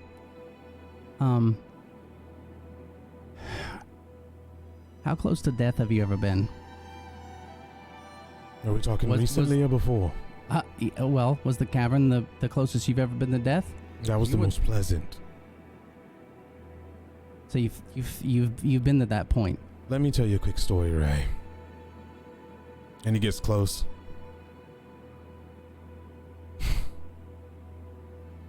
I'm sacrificing a lot telling you this. But I am not Teriel Larethal. My house name is Vaishan. We are corrupted. Magic hungry, warring. We're not even that different from the Drow. And that's why we hate them so much. I'm from a long and destroyed, corrupted house. Part of the crown wars multiple times. Love didn't feel anything for me. Maybe one. There's one I can remember, Scarlet. It was close to a mother. But I was born into the world for a purpose. I'm a soldier. I'm a deliverer.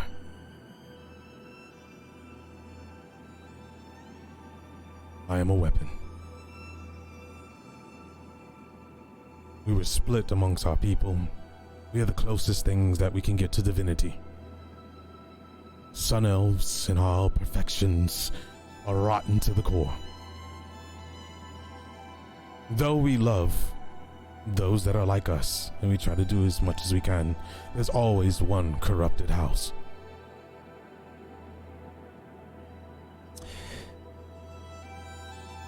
I know. You have no history. You don't know. I've got my life history. I've got what I've been through.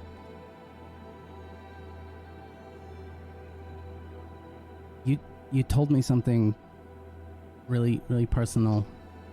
Something I'm sure that you would probably normally tell anybody. So I'm going to give you something. I've died. I've been dead. Right. Then how are you living and breathing in front of me? Or did you make a pact with a demon? No. At least I don't think. But you need to understand that I was one person beforehand. Being alone was fine. Being by myself and being disconnected and running my life, that jewel that I took,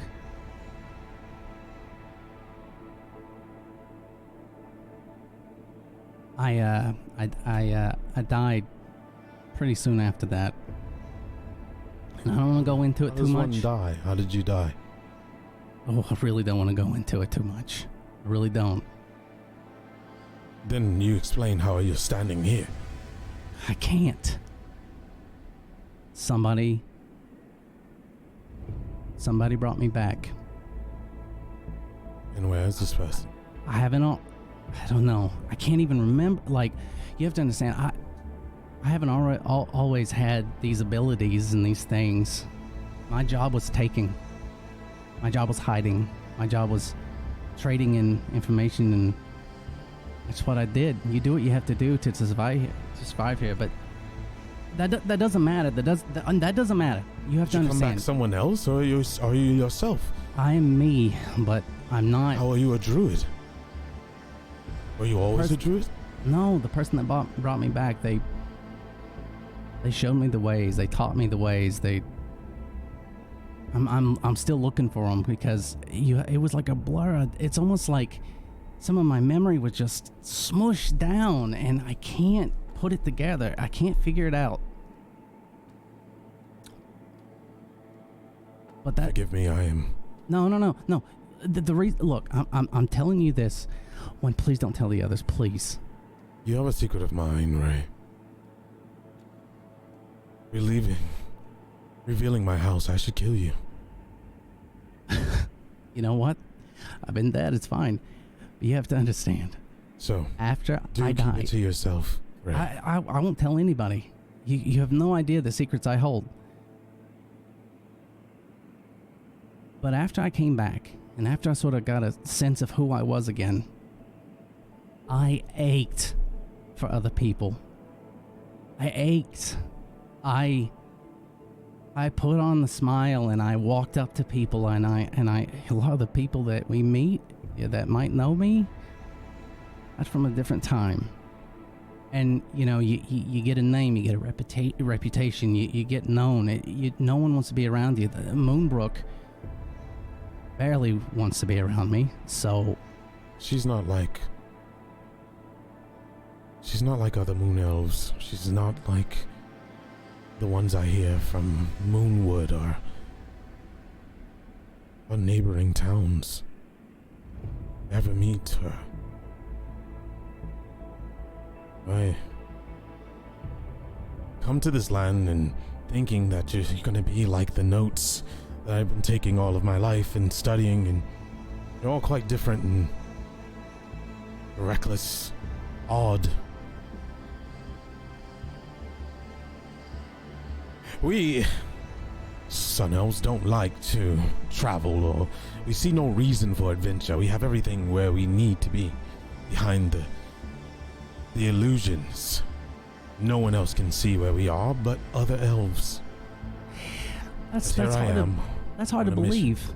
Your whole everything that's you're screaming adventure. You are digging at it. You're moving into it. I am what they made me. You talk about dying? Yeah. I had the soul lifted out of me. But training.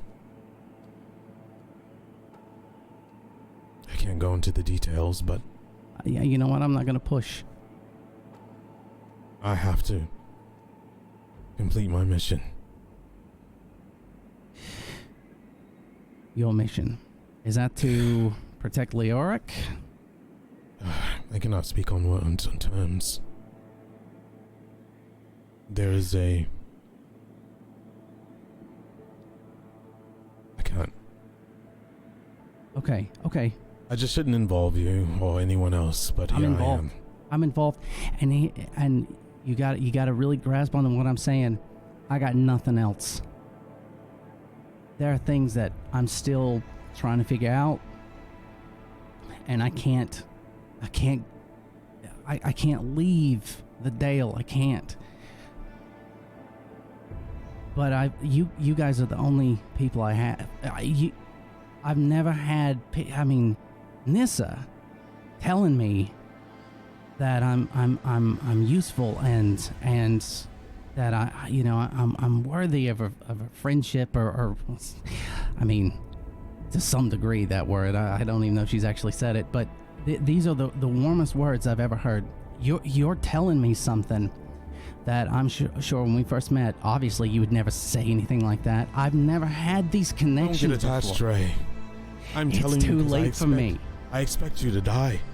Yeah, well, I've been through it. I don't care if I die here's again. This one thing. One thing that you need to know. Cherish every sunset if you get to see one. Cherish every cold breath you take. But you need to look at it deeper in your elven side. Not like a human. When they feel cold, they're ambitious, They have a short lifespan. They rush towards that goal. Being able to live centuries, or even a century in your case. We don't have to rush it. You've all taken everything around you. You know, I didn't have much growing up, besides books and teachings and weapons and being scolded and taught night after night, day after day. But I had the stars.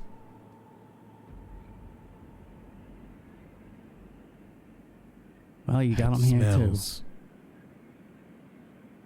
The sun, right? Yeah, I miss the sun. It's an inner warmth that cannot be explained. It is so foreign to these lands. As you say that, you can feel the cold seeping into your bones. It is so cold, even in this inn. The wind is blowing hard outside, and I think as you say those words, Teriel, you're starting to really understand what they mean by a sacrifice of warmth. It's petty. Sacrifice to A bitch. evil goddess. No, it's just a bitch. I have sought inner guidance from Vandria. And I am tasked, Ray, of ridding the land of that. Well, I'll tell you what. I don't know where this duty of yours is going to take you. But if you'll have somebody, by your side, I know that I need people, and it's hard to say that out loud, but it's something that it's in me. I need you and your stoic elf ways, and you're messing with your hair and trying to make sure it looks like Chepi is always just throwing back anything that's got alcohol in it. And I got it. I know how you feel against Moonbrook, but there is a deep kindness to what she did, and I know she should have asked. It goes beyond that, Ray. It goes beyond deep kindness. She's crazy. She calls everyone else crazy. I look into her eyes and all I see are voids. There's no elves that dance at the moon. There's none that cherish the land and the wood that they come from and breed and fly with Pegasi and any of that. Just some cold, dark void of a person that loves to throw their antics and throw their hatred at others and then turn around and be a complete hypocrite. Whether she needed it or not, you ask the person that you take something from them so precious. Yes, she is but to say to her. No, yeah. But she would have been there for us either way. She fights for all of us, no matter what. I won't let anybody put another hand on her, no matter who it is. Nessa stepping in front of my blade, I pulled my hand at the last moment. I would have cut her through. I know. My intentions were fair. Yes, Get the knife out of her hand. Your entrance was abrupt. That would get anybody a little on guard. And you weren't wrong to do it. She wasn't wrong to cut it off. She was wrong to not say anything. She was but wrong honestly, for cutting it off, Ray. We don't know how Chepi would have reacted, and it could have gotten worse. It's fine. It's her choice, Ray. You're right. Something you have to understand. We have to stop making choices for others. Yes. The problem with no, but that's it. That's it. Not making choices for others, and we had this conversation. And in that situation, you told me very specifically that sometimes there's no time to ask. In her mind, there was no time. It doesn't. And in your mind, when you reacted and you just started going with the dwarves, every time you've reacted in your mind, there was no time. You cannot compare the two, Ray. I didn't take a have limb to. from anyone. No. No matter the circumstances, Ray. I didn't. It's better than death. You don't know that. I do. Do you know what I saw when I died? What? Nothing. I saw nothing. And you know what's strange? is I can feel the time that I was dead. And there was nothing. There was no sounds, there was no feelings, there was no sights or smells, there was nothing. You have no god or goddess. I didn't. I do. Who do you talk to? And Ray sort of pulls back a little bit.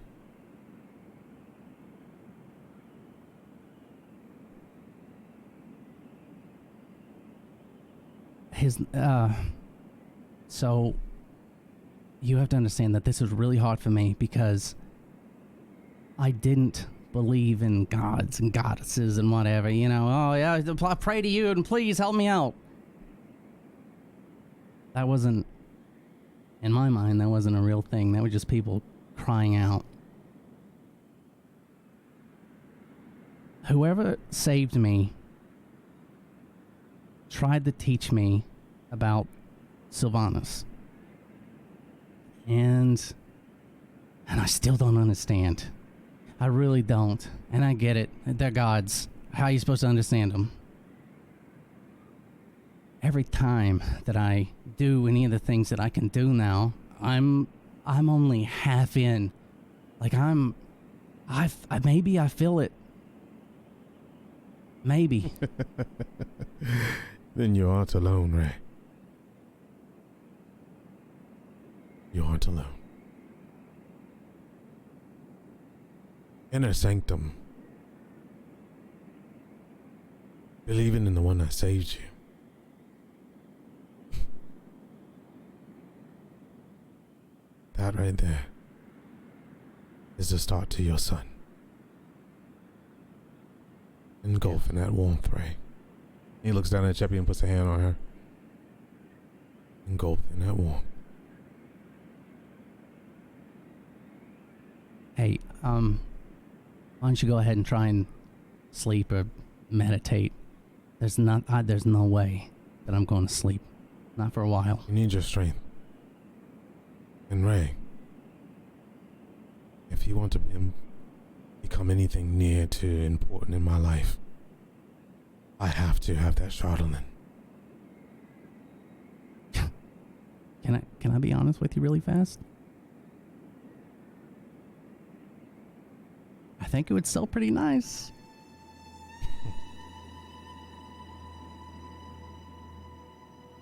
And I'll take that as an ally's words of promise and truth. Your own personal oath.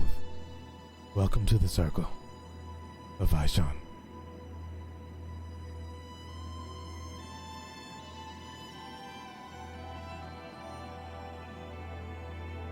The conversation dies down.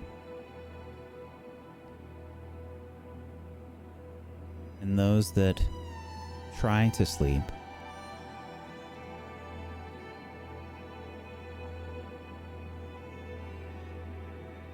can get the rest that they need. It's not a great sleep, but it's enough. If you feel like your character does manage to fall asleep, I will leave that up to you. There will be no rolls for it. It's entirely up to you. If your character does manage to sleep tonight,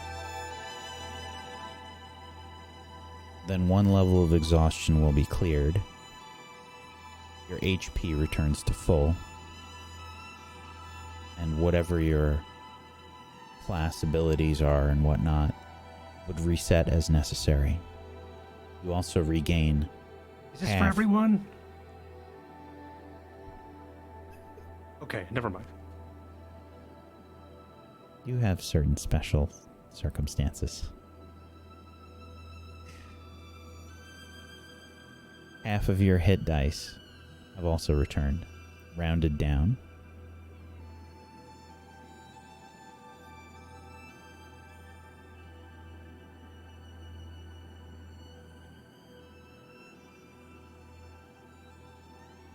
And the morning comes to pass. Everybody can make a Constitution saving throw except for Leoric. Thank you. Sorry, I didn't know if that was regular or disadvantage. My bad. It depends on if you have exhaustion. Just check your exhaustion level. Well, you said we lose it, so I only had one, so... If you only had one, then it's the first number. Okay, cool. Moonbrook, you are the first to wake along with Teriel and Nissa.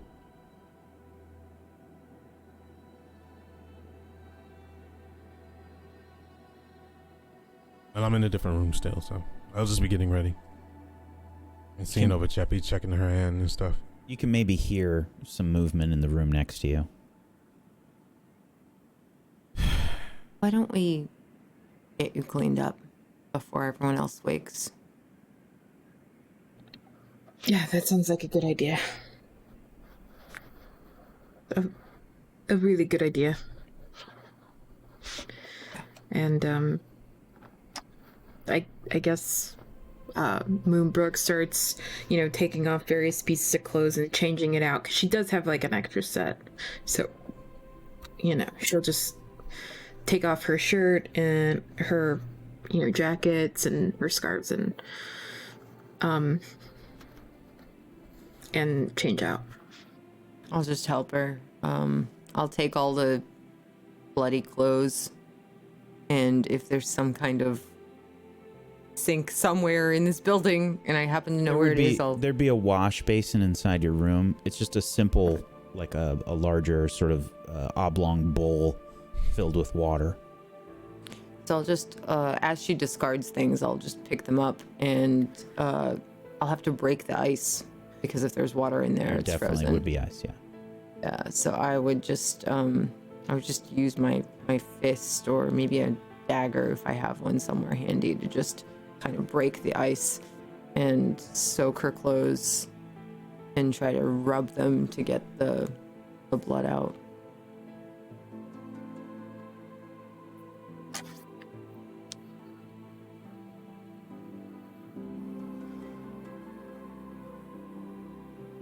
It's so weird that I can, like, smell blood still, and it's not even on me. It's just blood. It's not life's blood. That's something.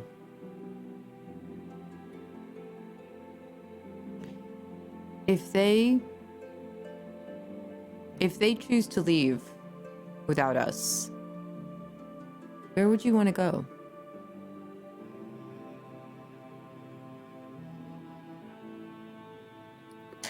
I mean, back to Goodmead, I guess. I still have a job, I guess, so. So we have a plan. It's quiet there, and there's the wood in my little place out near the woods. It's just nice there. Nice for what this place is, Is it alright if I come with you? Oh, of course, darling. It's not... You're always welcome. Wherever I go. It's just, I don't think you're making a good decision, but, Thank you for letting me make that my own choice. Whatever they choose, my choice is to stay with you. And I don't know about what Teriel will do, but I will defend you. The rest of them, I think it should be up to Chepi. She couldn't have a choice in what you did. It was to save her life. There was no choice there. Now she has a choice. She can choose to keep us with her and the rest of them, or choose to let us go. She'll be alive either way. You'll have done the best you could for her. Now she has a choice. She's alive to make that choice. I guess we'll just see what happens.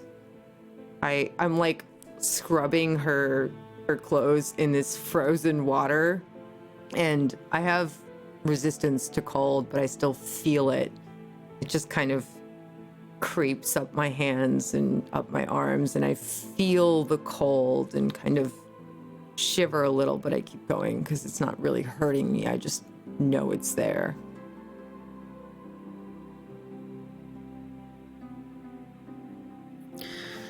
Yeah, I appreciate that, and your words are very kind, wonderful, but should we, really, you can stop washing that, just, we can put that away, and I can get back to that later, because I still have to take care of the thing in the bag,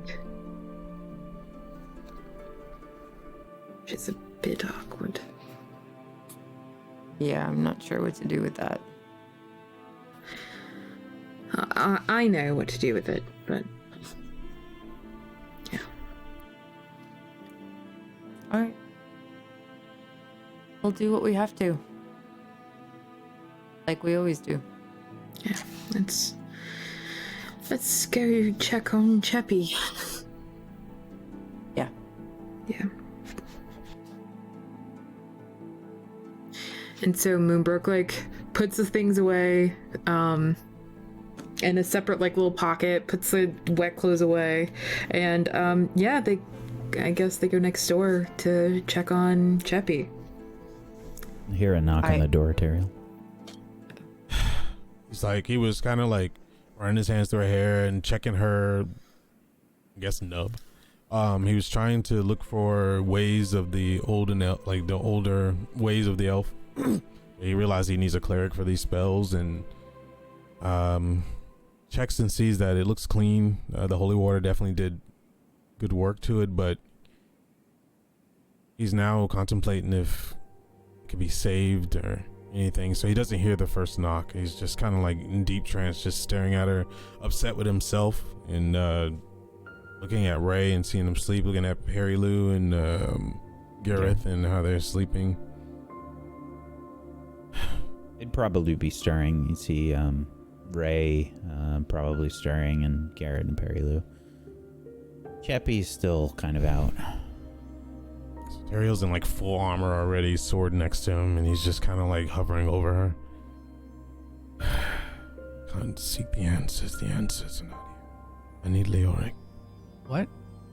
What? Right. Oh. I thought you weren't going to sleep. Okay. The disadvantages of putting yourself through a lot of stress.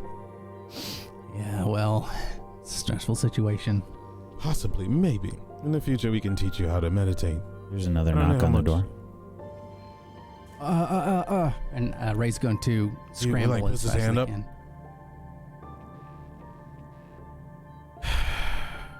I won't let them come near. If it's them. If it's the people, I saw the light. Just ask us at the door, please. Why don't you? I'm gonna stay right here. No, if it's Saladash, I don't know. Who is it?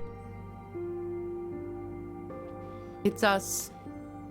We want to know how Chepi's doing and what she would like to do next. Looks at Ray. Okay, I got it. Ray gets up and still sort of tiptoes towards the door and cracks it open. Are you guys alone? Yes. Okay, quick, come inside. He opens the door. How big is this room, by the way? Not big. This is, I think, college dorm room. Okay, so I'm going to grab both of them and just like pretty forcefully drag them in as much as I can. I just step in front, like I stay in front of Moonbrook so that I'm literally just gonna stay between Teriel and Moonbrook forever, for as long as necessary. Moonbrook leans against the wall, and does moody Moonbrook shit. If anyone's near the door, I'm trying to try to close it. I've closed, I kind of knocked the door closed behind us, and I'm completely ignoring Teriel. And I just ask Ray, is she all right? And Teriel kind of looks up at both of them when she asks that. He's just like, physically, yeah.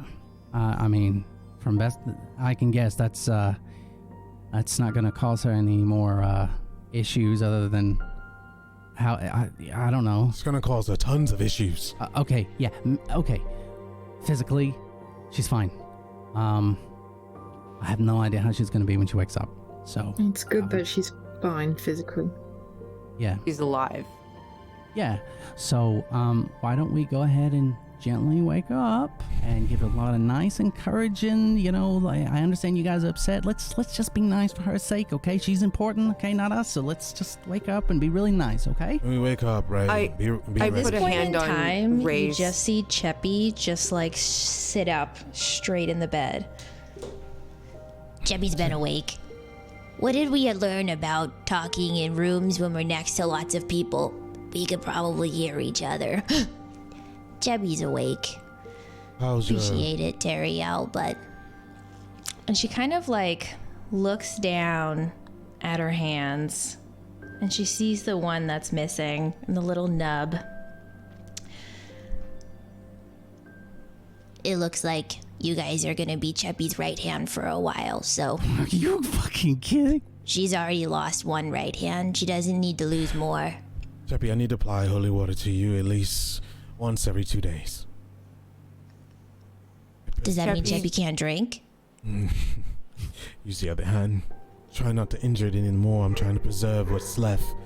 We might be able to find a way to... There's You can drink. old Chepi- magic. First round's on me. You didn't have a choice last night. Do we really have to talk about that right now?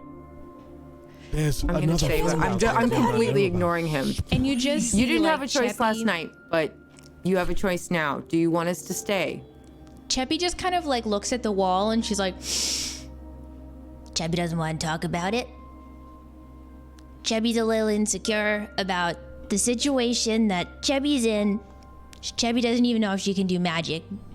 But people said there's magic here. It's why Chepi's here. And if the magics can help Chepi figure out her hand and her own magics, then I have to stay. You know what? Anything can happen. Anything can happen. Tell me about it. Chepi, In there the are other ways. direction. There's old magic. There's stuff that we can find. Now, Ray, I need you to do what you promised for me, and that's to let me know what the weather's like right now and how it's going to be in a few hours. Okay, all right. And then I'm going to cast Druid Craft. He like sheathes his sword and puts the sword on his hip. While Ray is doing that, Chepi, I am not spending another day here without finding Leoric. Whether I bring his body back or not, we've wasted too much time here already. I'm not about to lose someone due to not doing anything. You're more than welcome to stay, or you can come. I just don't want to put that added pressure. I know what you said the night before, but I want you to make your own decisions.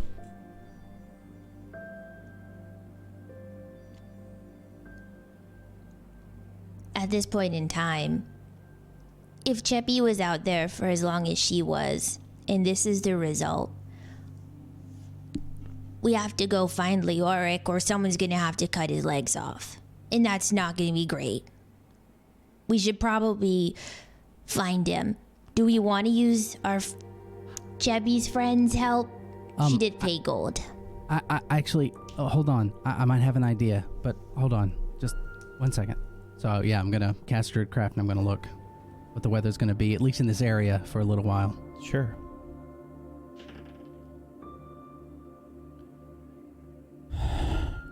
It's not going to be a blizzard, but it's not going to be very good weather.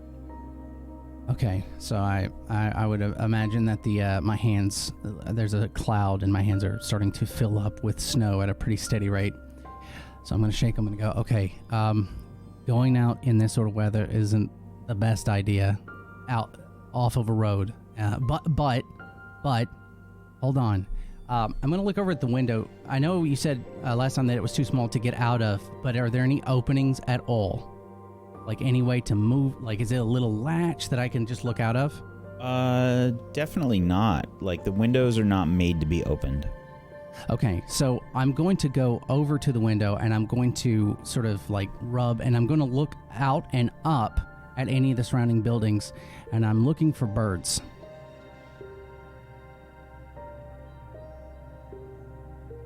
Give me a perception check, taking into account any exhaustion.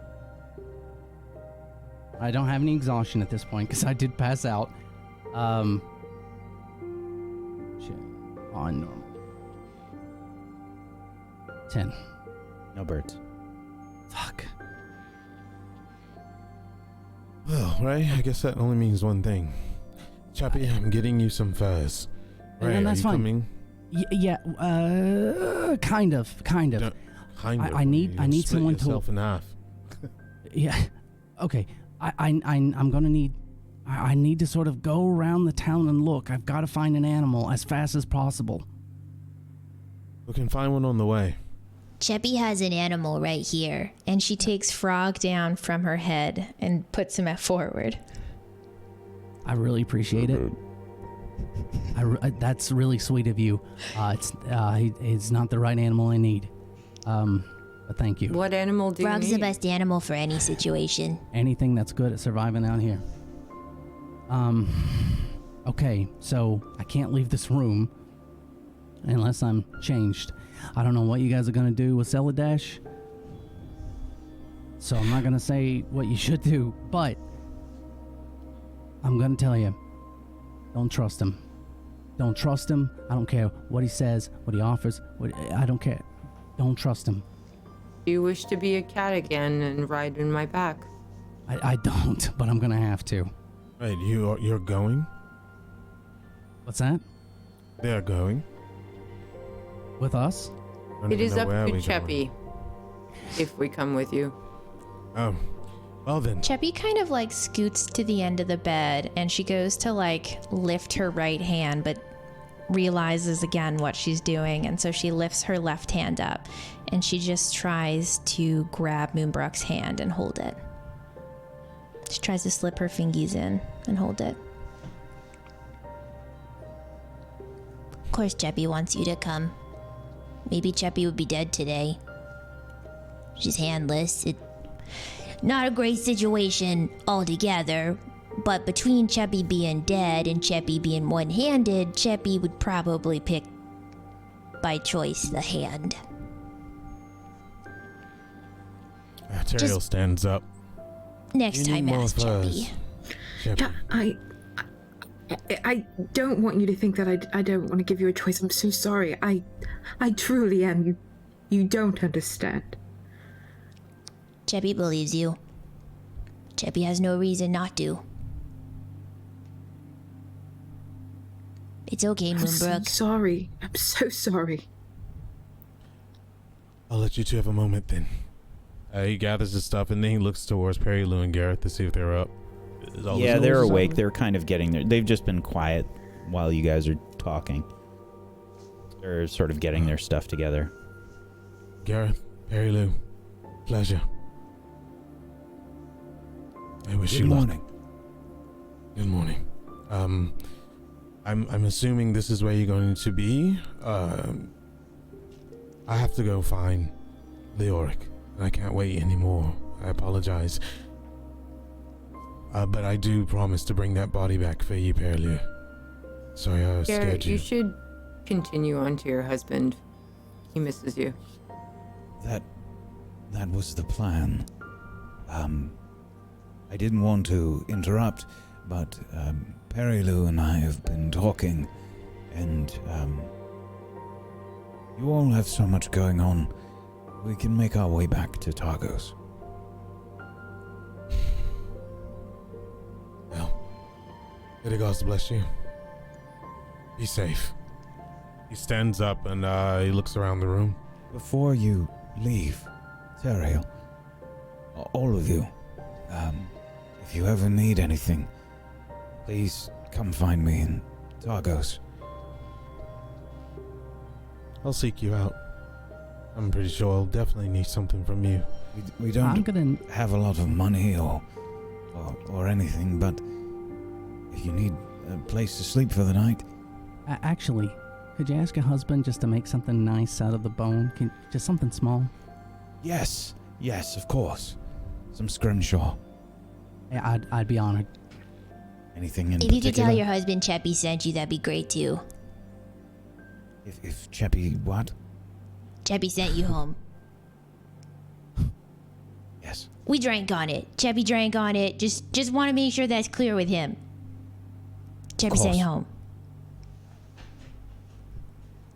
Thank you all. We'll find our way to Targos. Now, a little defunction away. Please be safe. And Terry goes in his pocket and he goes up to Perilu and he pulls out like a coin from his homeland. He bends down and he looks at it and looks deeply into Perilu. Look. He whispers, "Have you ever heard of Evermead?" Evermead? Oh. Yes, it's a fantastic city. It's hidden from eyes besides elven eyes. But I can describe it to you. It's beautiful. Some of the best wine you ever taste. Gold. Everything we would ever need is there. Some say gifted by the gods. And he hands her a coin. Here. If something ever befalls of you and you find yourself out of something, that will fetch you a pretty penny. It's almost like lost gold. People haven't seen it in centuries. Thank you. If anyone asks where it came from, just that someone close to the gods. He stands up. Perilu will give you a little hug. I remember our oath. Stay strong, Perilu. Watch out for Garrett. I'll try. Rhoda like you. Yes, you will. And you will succeed. No one can take Yeti kicks like you did. As odd as that sounds, you survived it. Now, protect Gareth. And maybe I'll bring some more gifts for you. He winks and he stands up. Now, we have our differences. We may not agree with each other or our ways, but we have something important to do, and we must do it without fail. We could have lost one of our members, though we are a dysfunctional and crazy group. Don't like to admit it, but I don't want to see anything befall of any of you. Now, Leoric's out there, and we should have been out there before. I have listened to countless of cautions too often. I don't know about you, but I'm already sick of this wasteland of ice. If you want to do something about it, and I really mean do something about it, and we start with getting everyone together and sticking together, no matter what. And he kind of looks at Moonbrook. No matter what. And he kind of like turns to where his cape flaps, and he like looks back and says, "Ray, yeah, hurry or I'll go without you." And he closes the door and walks out. And then he kind of like, when he walks out, he puts his back on the door as it slams, and he's leaning back.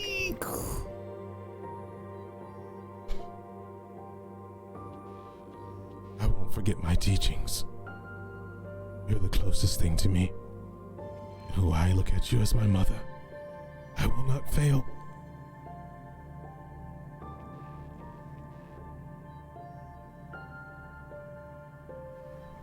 He walks off.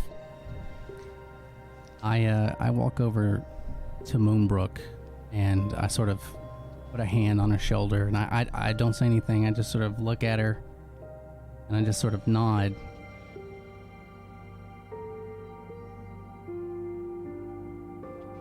And then I let go.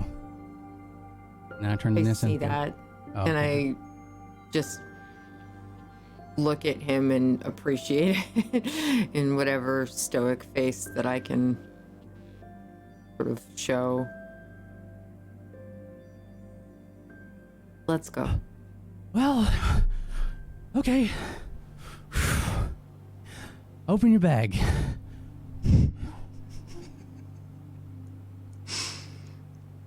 As soon as Ray jumps in cat form into the bag, Chepi's just going to kind of like jump up onto her feet, a little wobbly, take a deep breath.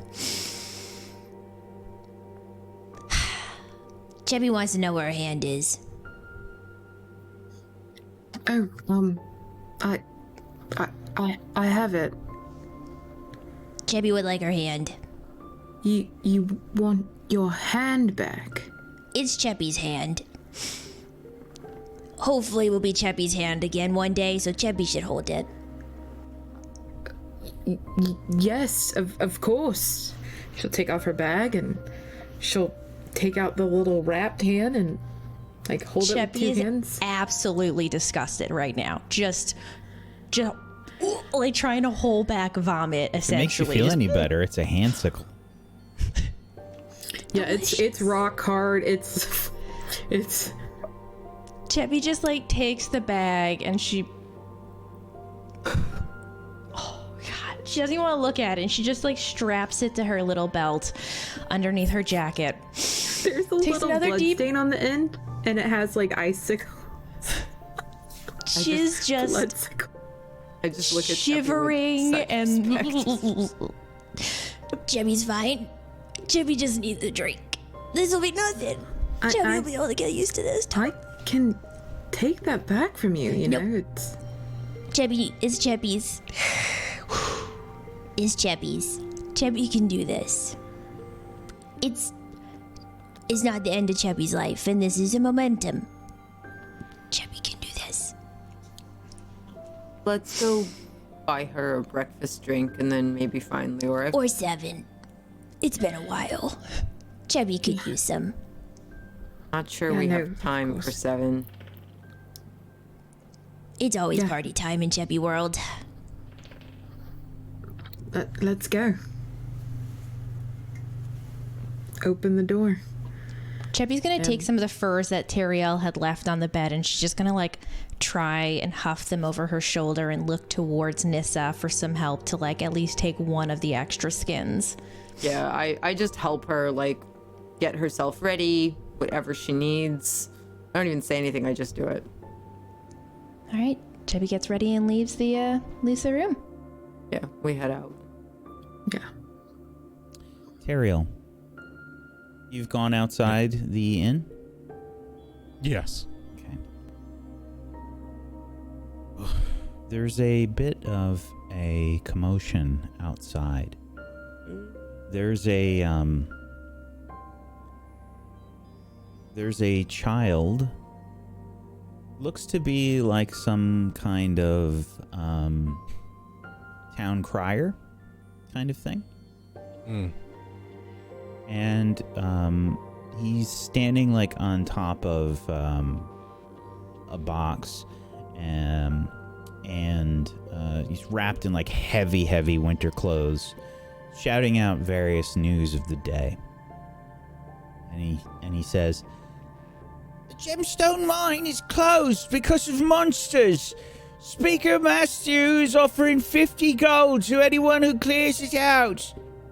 The gemstone mine is closed because of monsters." Excuse me. Yes, sir. Did you say 50 gold? Yes, sir. That's what And Speaker who's offering Matthew said. Speaker Matthew? Matthew. 50 gold. What's the how long is this up until the monsters are all dead, I presume, right? I don't know, sir. You'd have to speak with them. Speaker Matthew. Or Oris Matthew. You can usually find him at the Blue Clam. Blue Clam. Thank you, little one. He tosses him a silver. Thank you, sir. And if you would, don't tell anyone else. But it's my job, sir. How much does your job pay? Looks down at the silver piece. 5 silver pieces? Come close. Gets a little bit closer. If you can keep a secret, they'll make it worth your while. Hold out your hand closely now. Cover it up so others didn't see. And he hands him 50 silver.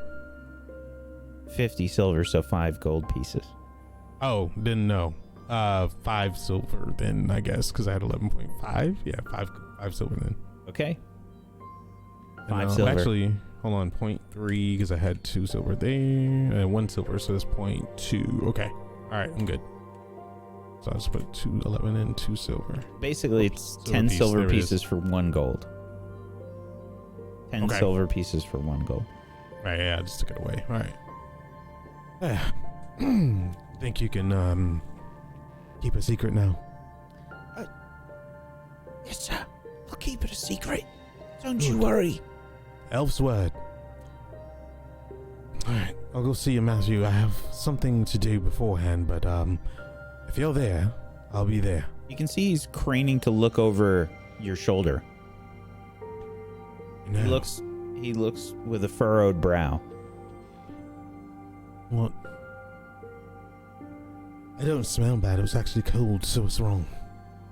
As you turn, you see the strange sight of a dog sled making its way into the center of town. I just... And he kind of like doesn't realize, but he puts his hand on the child's head and kind of pushes him away while he's getting up. Is that... On the back, you can see Leoric. All right, okay, all right. What the... Easy, dogs, easy. He doesn't even have his hood up. Oh god, he's... Must be frostbitten all over... Leoric! What in the gods? And he just he starts to run towards him. Leoric! Hey! What? Is that you? Leoric!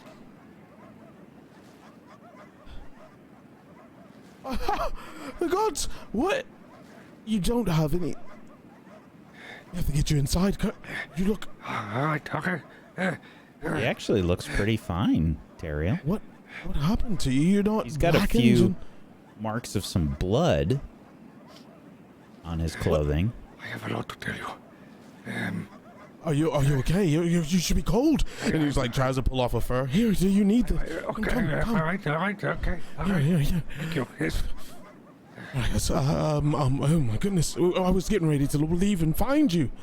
I'm sorry it took so long. It was a blizzard and I didn't want you to think I abandoned you. I would never... All right. Well, how... It's fine. It's There's blood on you. Are you okay? I am now. And you see that there's like a cut in his robes as well, and on one of his shoulders it's missing a bunch of the fabric, and the other one is just a slice. Yeah. What? And there's a You've been blood slashed stain through. under his, probably in his chest area too. Is there any scarring? What? Is this your doing? Did you snag yourself? Did you get cut? And he's like trying to like pull and When I look. say ice goblins, I was able to Goblins. fight a bit. And you This is- survived. I'm starting to sweat. Here, take this. And he gives you Sweat? the furs back. I don't want to catch a cold. Sweating in ice is not good.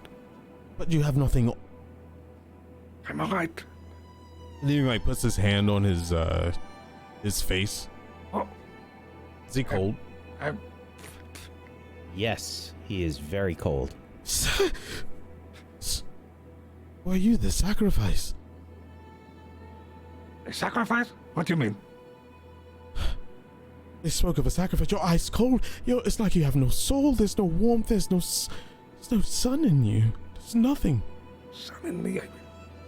You're almost hollow. You're cold. I can't even explain how cold you are. It's like putting my hand on death itself. Well, we should go inside and make sure you're warm, and then I could talk a bit about it. You Or stay right you there. didn't, did you, how many times have you... You stay What? right No, there. what? And he's going to do divine sense. Okay.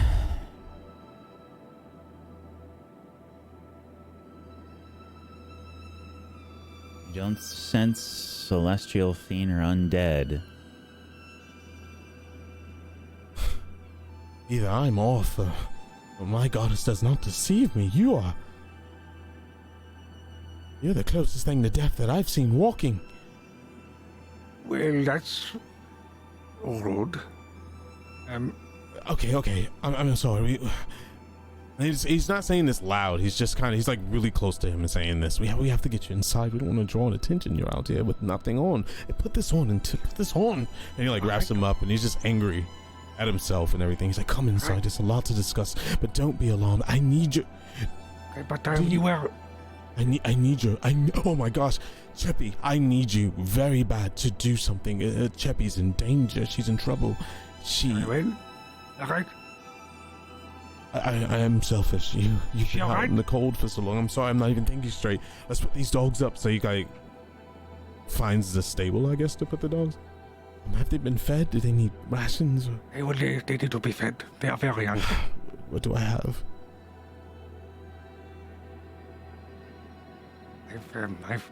I have nothing. I don't, the goblins my also rations. took... I don't have any either. We can get Nissa. Nissa always has something. Alright, let's get you inside. Let's put the dogs up for now. We'll come back and we'll get ready to talk to him or something. I don't... Let's... Oh, don't mention Ray here. That's so much you've missed, Leoric. Right now, I'm the only one you know until we get inside. Come. Alright. Pulls him inside. So how, did you, how long were you, searching? I was gonna go the day of, but they kept stopping me. They kept making me not go, and speaking of death, and I didn't care at this point. We need to find you. As you Chepi start was to going walk in to the inn, you can see Nissa, Moonbrook, and Chepi beginning to walk towards the door. Yeah, so found him? He has like this dumb look on his face, and he's just like, That's wonderful. Chepi got her hand back, and here's Leoric. It's magic. Hand back. What? Leoric! Hey, You're Nissa. alive. I'm alive. I will say I'm very impressed that you're alive. We were just about to come and get you. Thank you. I was, did you notice something off about Leoric though? There's no blackening. No I'm a changeling. I mean, it's... frostbite. Did you sleep in a cave? Were you next to a fire, Leoric? What? we was next to a How fire. did you survive? For the first night I had the dogs. We all snuggled together, and then we all said, Azuth. I had so many things happen. I spoke to Azuth. He showed up, his face in the snow. He told me that gave me guidance, and I was able to build a shelter for me and the dogs, and we were able to stay warm for a bit. And then the chewinga, right? We had the chewinga that happened. You caught one. You caught a chewinga. So many chewinga. They were all dancing around, and the one that the pine cone and the lantern. I do not have the lantern, but I will. But the lantern did work. I'd shine it, and it would flicker, and the green light would start to dance across. It was beautiful. And I saw, and then I started to.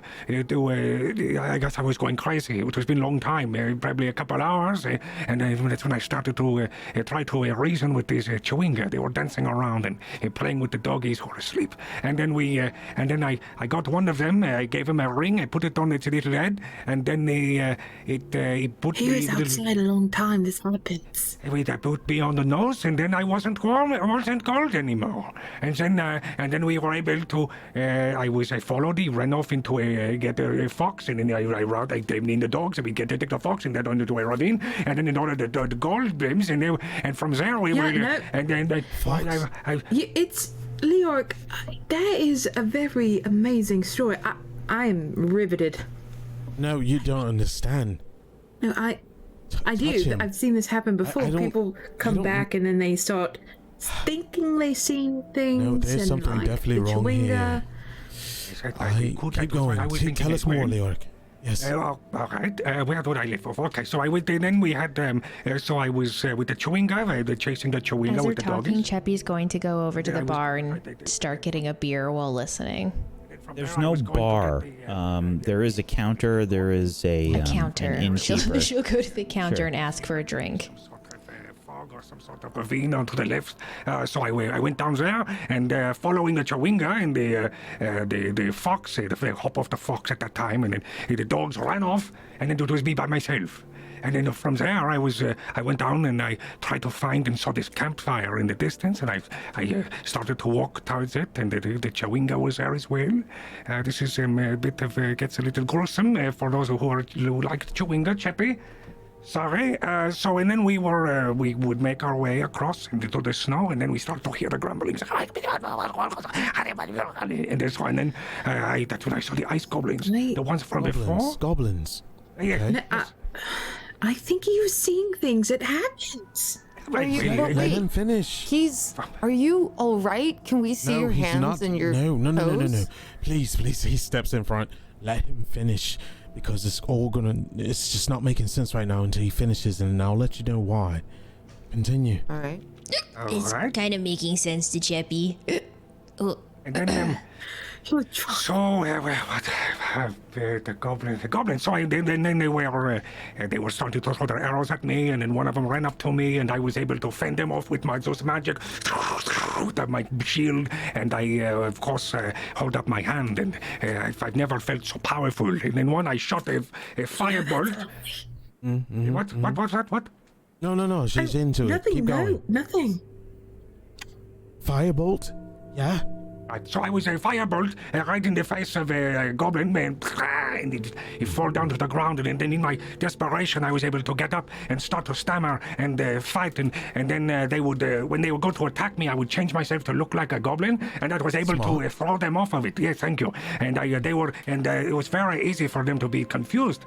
So with that, and of course the guidance of Azuth following, and of my following of Azuth, and Azuth giving me and blessing me with everything I could, I was able to outmaneuver as best I could. And then at one point, I don't remember what happened. What do you mean you don't remember what happened? Is this where the blood comes in? And the cuts So are that was from an arrow. On the arrow was here. I was able to pull it out and stitch it up. And then this one was from one of them as well. Got past my shield, but I look up and I saw a blade, and that's it. I don't remember. And then... And now you're Sounds like definitely... it was a foggy. dream. No, Moonbrook. Touch him. Okay. She touches him. Even in this cold place, Leoric's skin feels as if you have plunged your hand into ice water. What is happening? Now you understand. And that is where we're going to end the session today.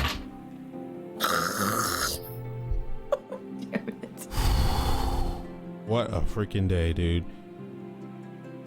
You guys got your money worth today. It was a great episode. Oh, goodness. A lot of character development. I cried and screamed the word fuck so many times tonight. Jeez. What was that word? That wore me That out. word? Can I say that? Is it okay to say? Of course. Fuck, man. Yeah. The word of the day. Title of episode. Fuck. I need a good title for the episode today. This was an absolutely insane episode. I'd love to hear chats. Classical. I'd love to hear chat's answers as well. Fucking feels, man. Yeah. That was really good.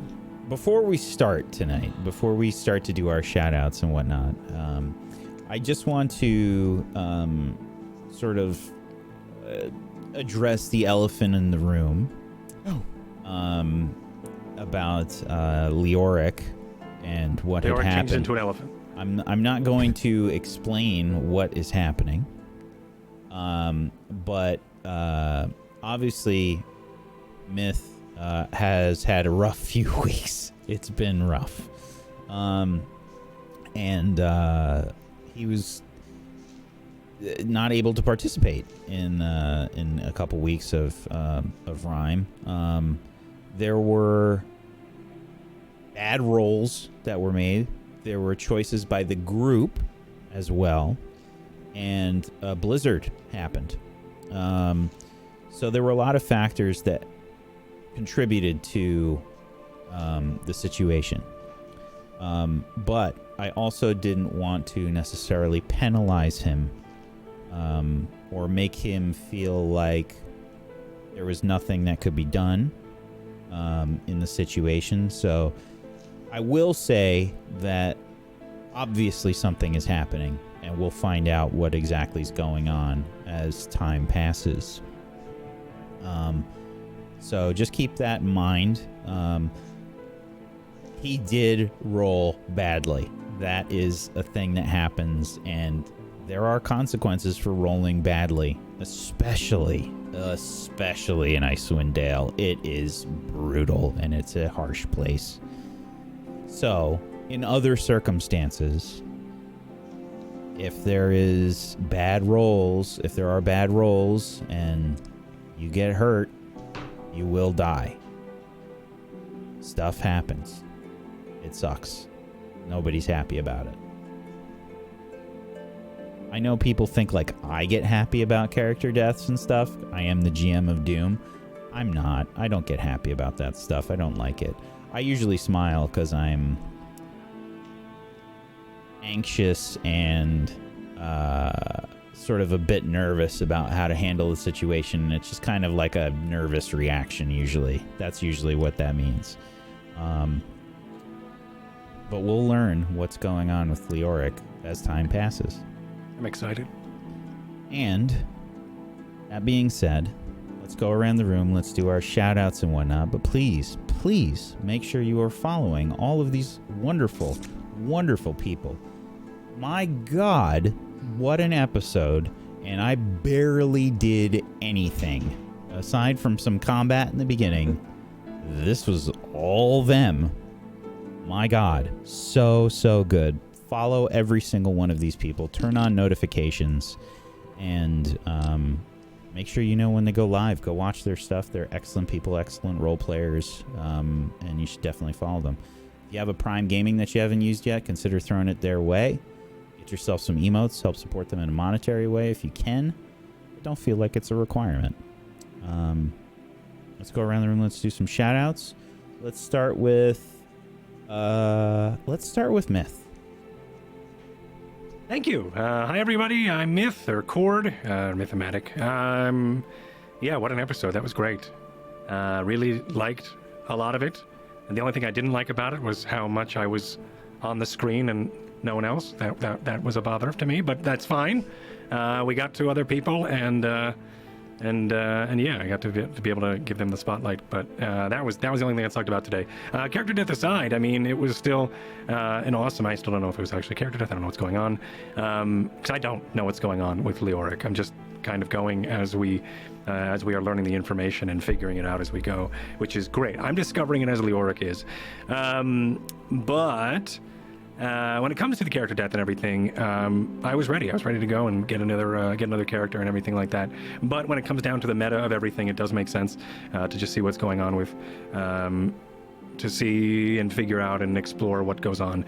Anyway, this is great. I don't have anything else to say because I'm just gonna rant and ramble about just how great it was and things that don't matter. So just follow me on Twitter. Everybody here is amazing. Follow them, give them love and support. Support us, support the cast, because this is a lot of fun, and I think we all put a lot of work, and it's really great to be here every week and to play with a whole bunch of new friends. There's a lot of people I know here in the cast, but just playing this game and going through and role playing these scenarios out with everybody, and you grow a bond, and our characters are bonding, but so are we. So are the characters and players, and so there's been a lot of player development and character development and friend development as well. So just thank you for supporting us. Thank you everybody for being a part of this cast, and thank you everybody who watches and supports us. This was great episode. I love you all. Thank you. Follow me or don't, whatever. Thanks a lot. That's me. Go follow Myth. You don't have a choice. Yeah. Okay. Well, you know, buddy. You don't have a choice, or Moonbrick's gonna cut your hand off. So Seriously, just do it. you gotta follow. Proxy, why don't you go next? A boss, not a bunt. Thank you. We'll remember for next time. It's the boss is the front of the shield. Thank you. Proxy. Hello, my name is Proxy. I play Chepi. Apologies, I'm not super immersed tonight. I've been dealing with a bit of a migraine that came on earlier today. So, I still really wanted to be here because I fucking love roleplay and I love D&D and I love the group and I love what we've been doing so far. I'm really glad that we're back together. It's good. It's gonna be intense, kind of just trying to... I really liked that moment at the end where Teriel's like, but listen, and Moonbrook's like, I've seen this all the time. He's just like cold crazy, and just like seeing how everybody will react to the different stories, like Leoric hearing about what we've been through for the last 24 hours, you know what I mean? Like, it's gonna be interesting just to see how the characters grasp that. But yeah, I stream on Twitch. I'm a leather crafter. I have a small business that I make handmade wallets on stream for, and then on Friday nights I'm here with these cool cats. So yeah, I hope you guys had fun tonight. I had a blast, and I hope to see you guys next week. Thank you so much, Proxy. Wish. That's my wife. That's my other wife. Anyways, I wanted to say thank you to everybody for watching tonight. Tonight was crazy. I'm so glad that we got a break right after that insane first half, because I would not be like, you guys would hate Moonbrook then. I just want to say thank you to a wonderful cast for being amazing and great. I want to reiterate what, Wax said. I still freaking sucks. Icewind Dale really sucks. So, yeah. Anyways, I'm gonna be playing some Ark sometime this weekend. I have taken a page out of my other wife Tess's book, and you can guarantee to find me on Thursdays on my channel, twitch.tv/wish. But we'll be playing some Ark. I plan on playing other things that I don't want to talk about just yet, and I want to do some art streams. So there you go. Fantastic. And thank you guys so much for putting up with me. It was a pleasure to have you. Not put up with you. Aaron. Oh.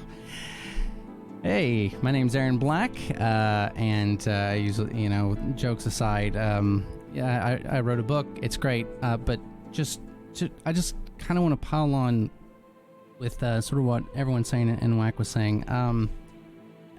Everyone here voiced an opinion, and Whack is in an incredibly difficult situation, and I don't envy it.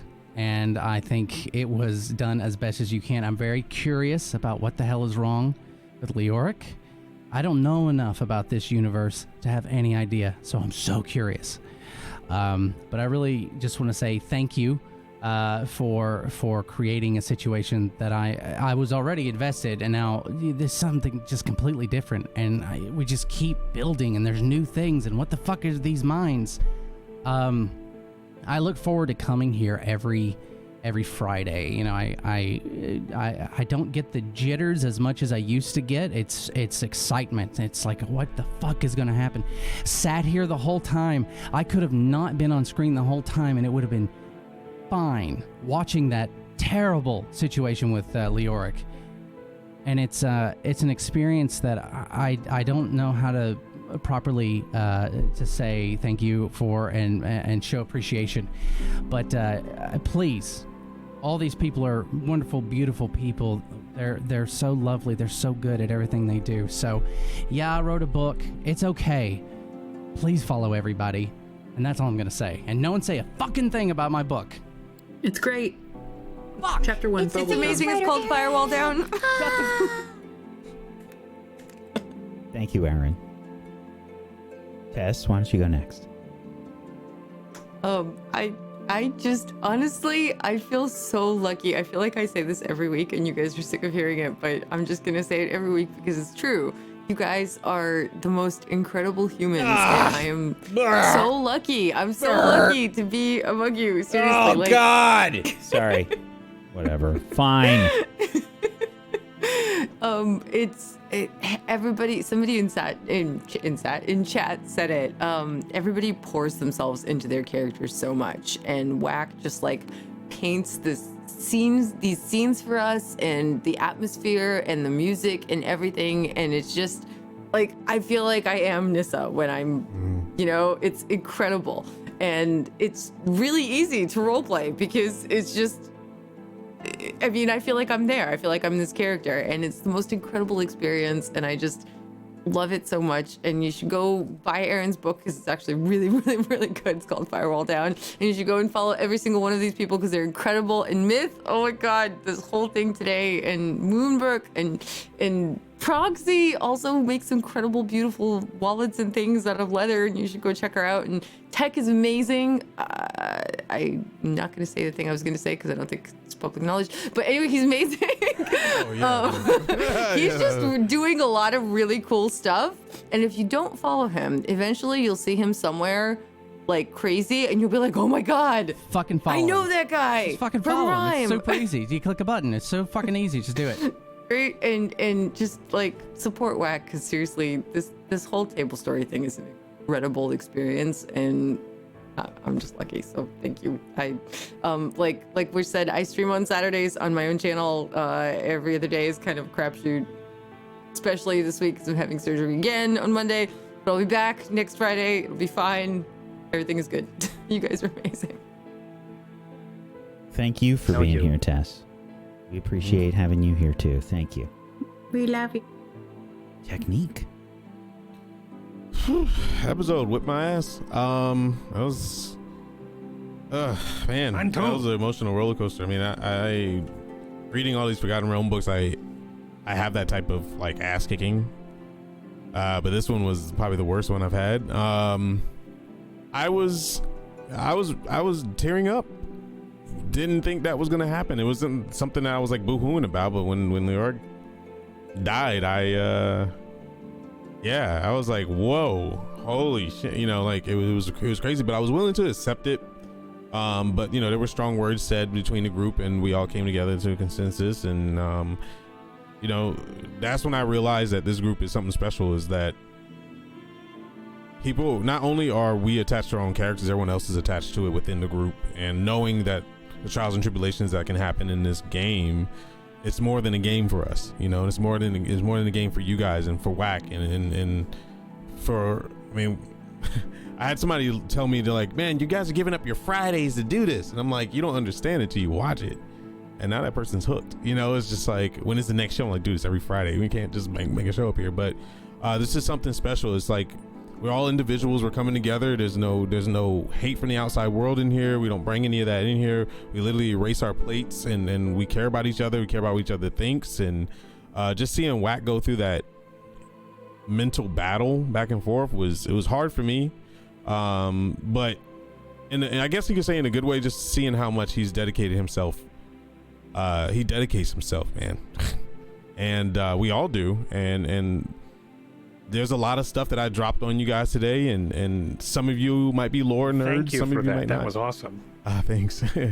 And that has a deeper meaning later on, like super deep meaning. And I was waiting on a moment, and we don't script any of this stuff, and it just comes out, just pours out. Thanks for sharing it with me. I really appreciate it. Oh yeah, no problem, man. I mean, I think it was important because there was a thing that happened early on between Ray and Teriel that was it was so good. It was very classic. It was, you know, I mean, you could say in D&D racism, I guess you could say, when it comes down to, because Sun Elves are high elves and they're the closest thing to blah blah blah, and they really don't view anybody else as worthy of their power. But for him to actually like bond with Ray, and Ray's the first one to know a deep thing that he's not supposed to share with anybody, I think that was important to have. So thank you so much for being here, everyone. You can just find me as Technique with no U no E on Twitch. And on Twitter, it's Technique TV, no U no E, but have a TV at the end. And yeah, I can't wait for next Friday, and I can't wait to keep going on this journey, and I don't want it to end. So there you go. Thank you so much, buddy. I appreciate those kind words. Thank you. Of course. Yeah, none of it's scripted. Zero. Yeah. Nope. I'm Wax Steven. I have been your DM of Doom. I've dragged the players kicking and screaming through the adventure today. Thank you so much for being here, chat. Much love, much appreciation. Thanks for the fan art. There was some Leoric fan art by Piranha Plant on the in the fan art section earlier today, I think. And there was it was great. Thank you so much for all the love and support, and thank you so much to Aaron. Thank you Myth. Thank you, Proxy. Thank you, Technique. Thank you, Tess. Thank you, Wish, for being awesome role players. I appreciate you. Sorry for going an hour late here. It was just so difficult to even switch scenes today. It was just like everything was so good that I just had such a difficult time cutting anybody off and trying to like switch perspectives or anything. It was just stellar. Everybody was just phenomenal. I appreciate you guys so much. You all just killed it. And bro, if you'd asked for 2 hours later, I would have went. Well, listen, Proxy's powering through a migraine, you know. Yeah, I feel really bad. I probably would not be able to go much longer. No. Sorry, Proxy, I forgot. No, it's totally fine. If Yeah. it wasn't I'm like, for she has this, I both would hands. feel the She's same good. way. Yeah. Chepi and Proxy both hurt.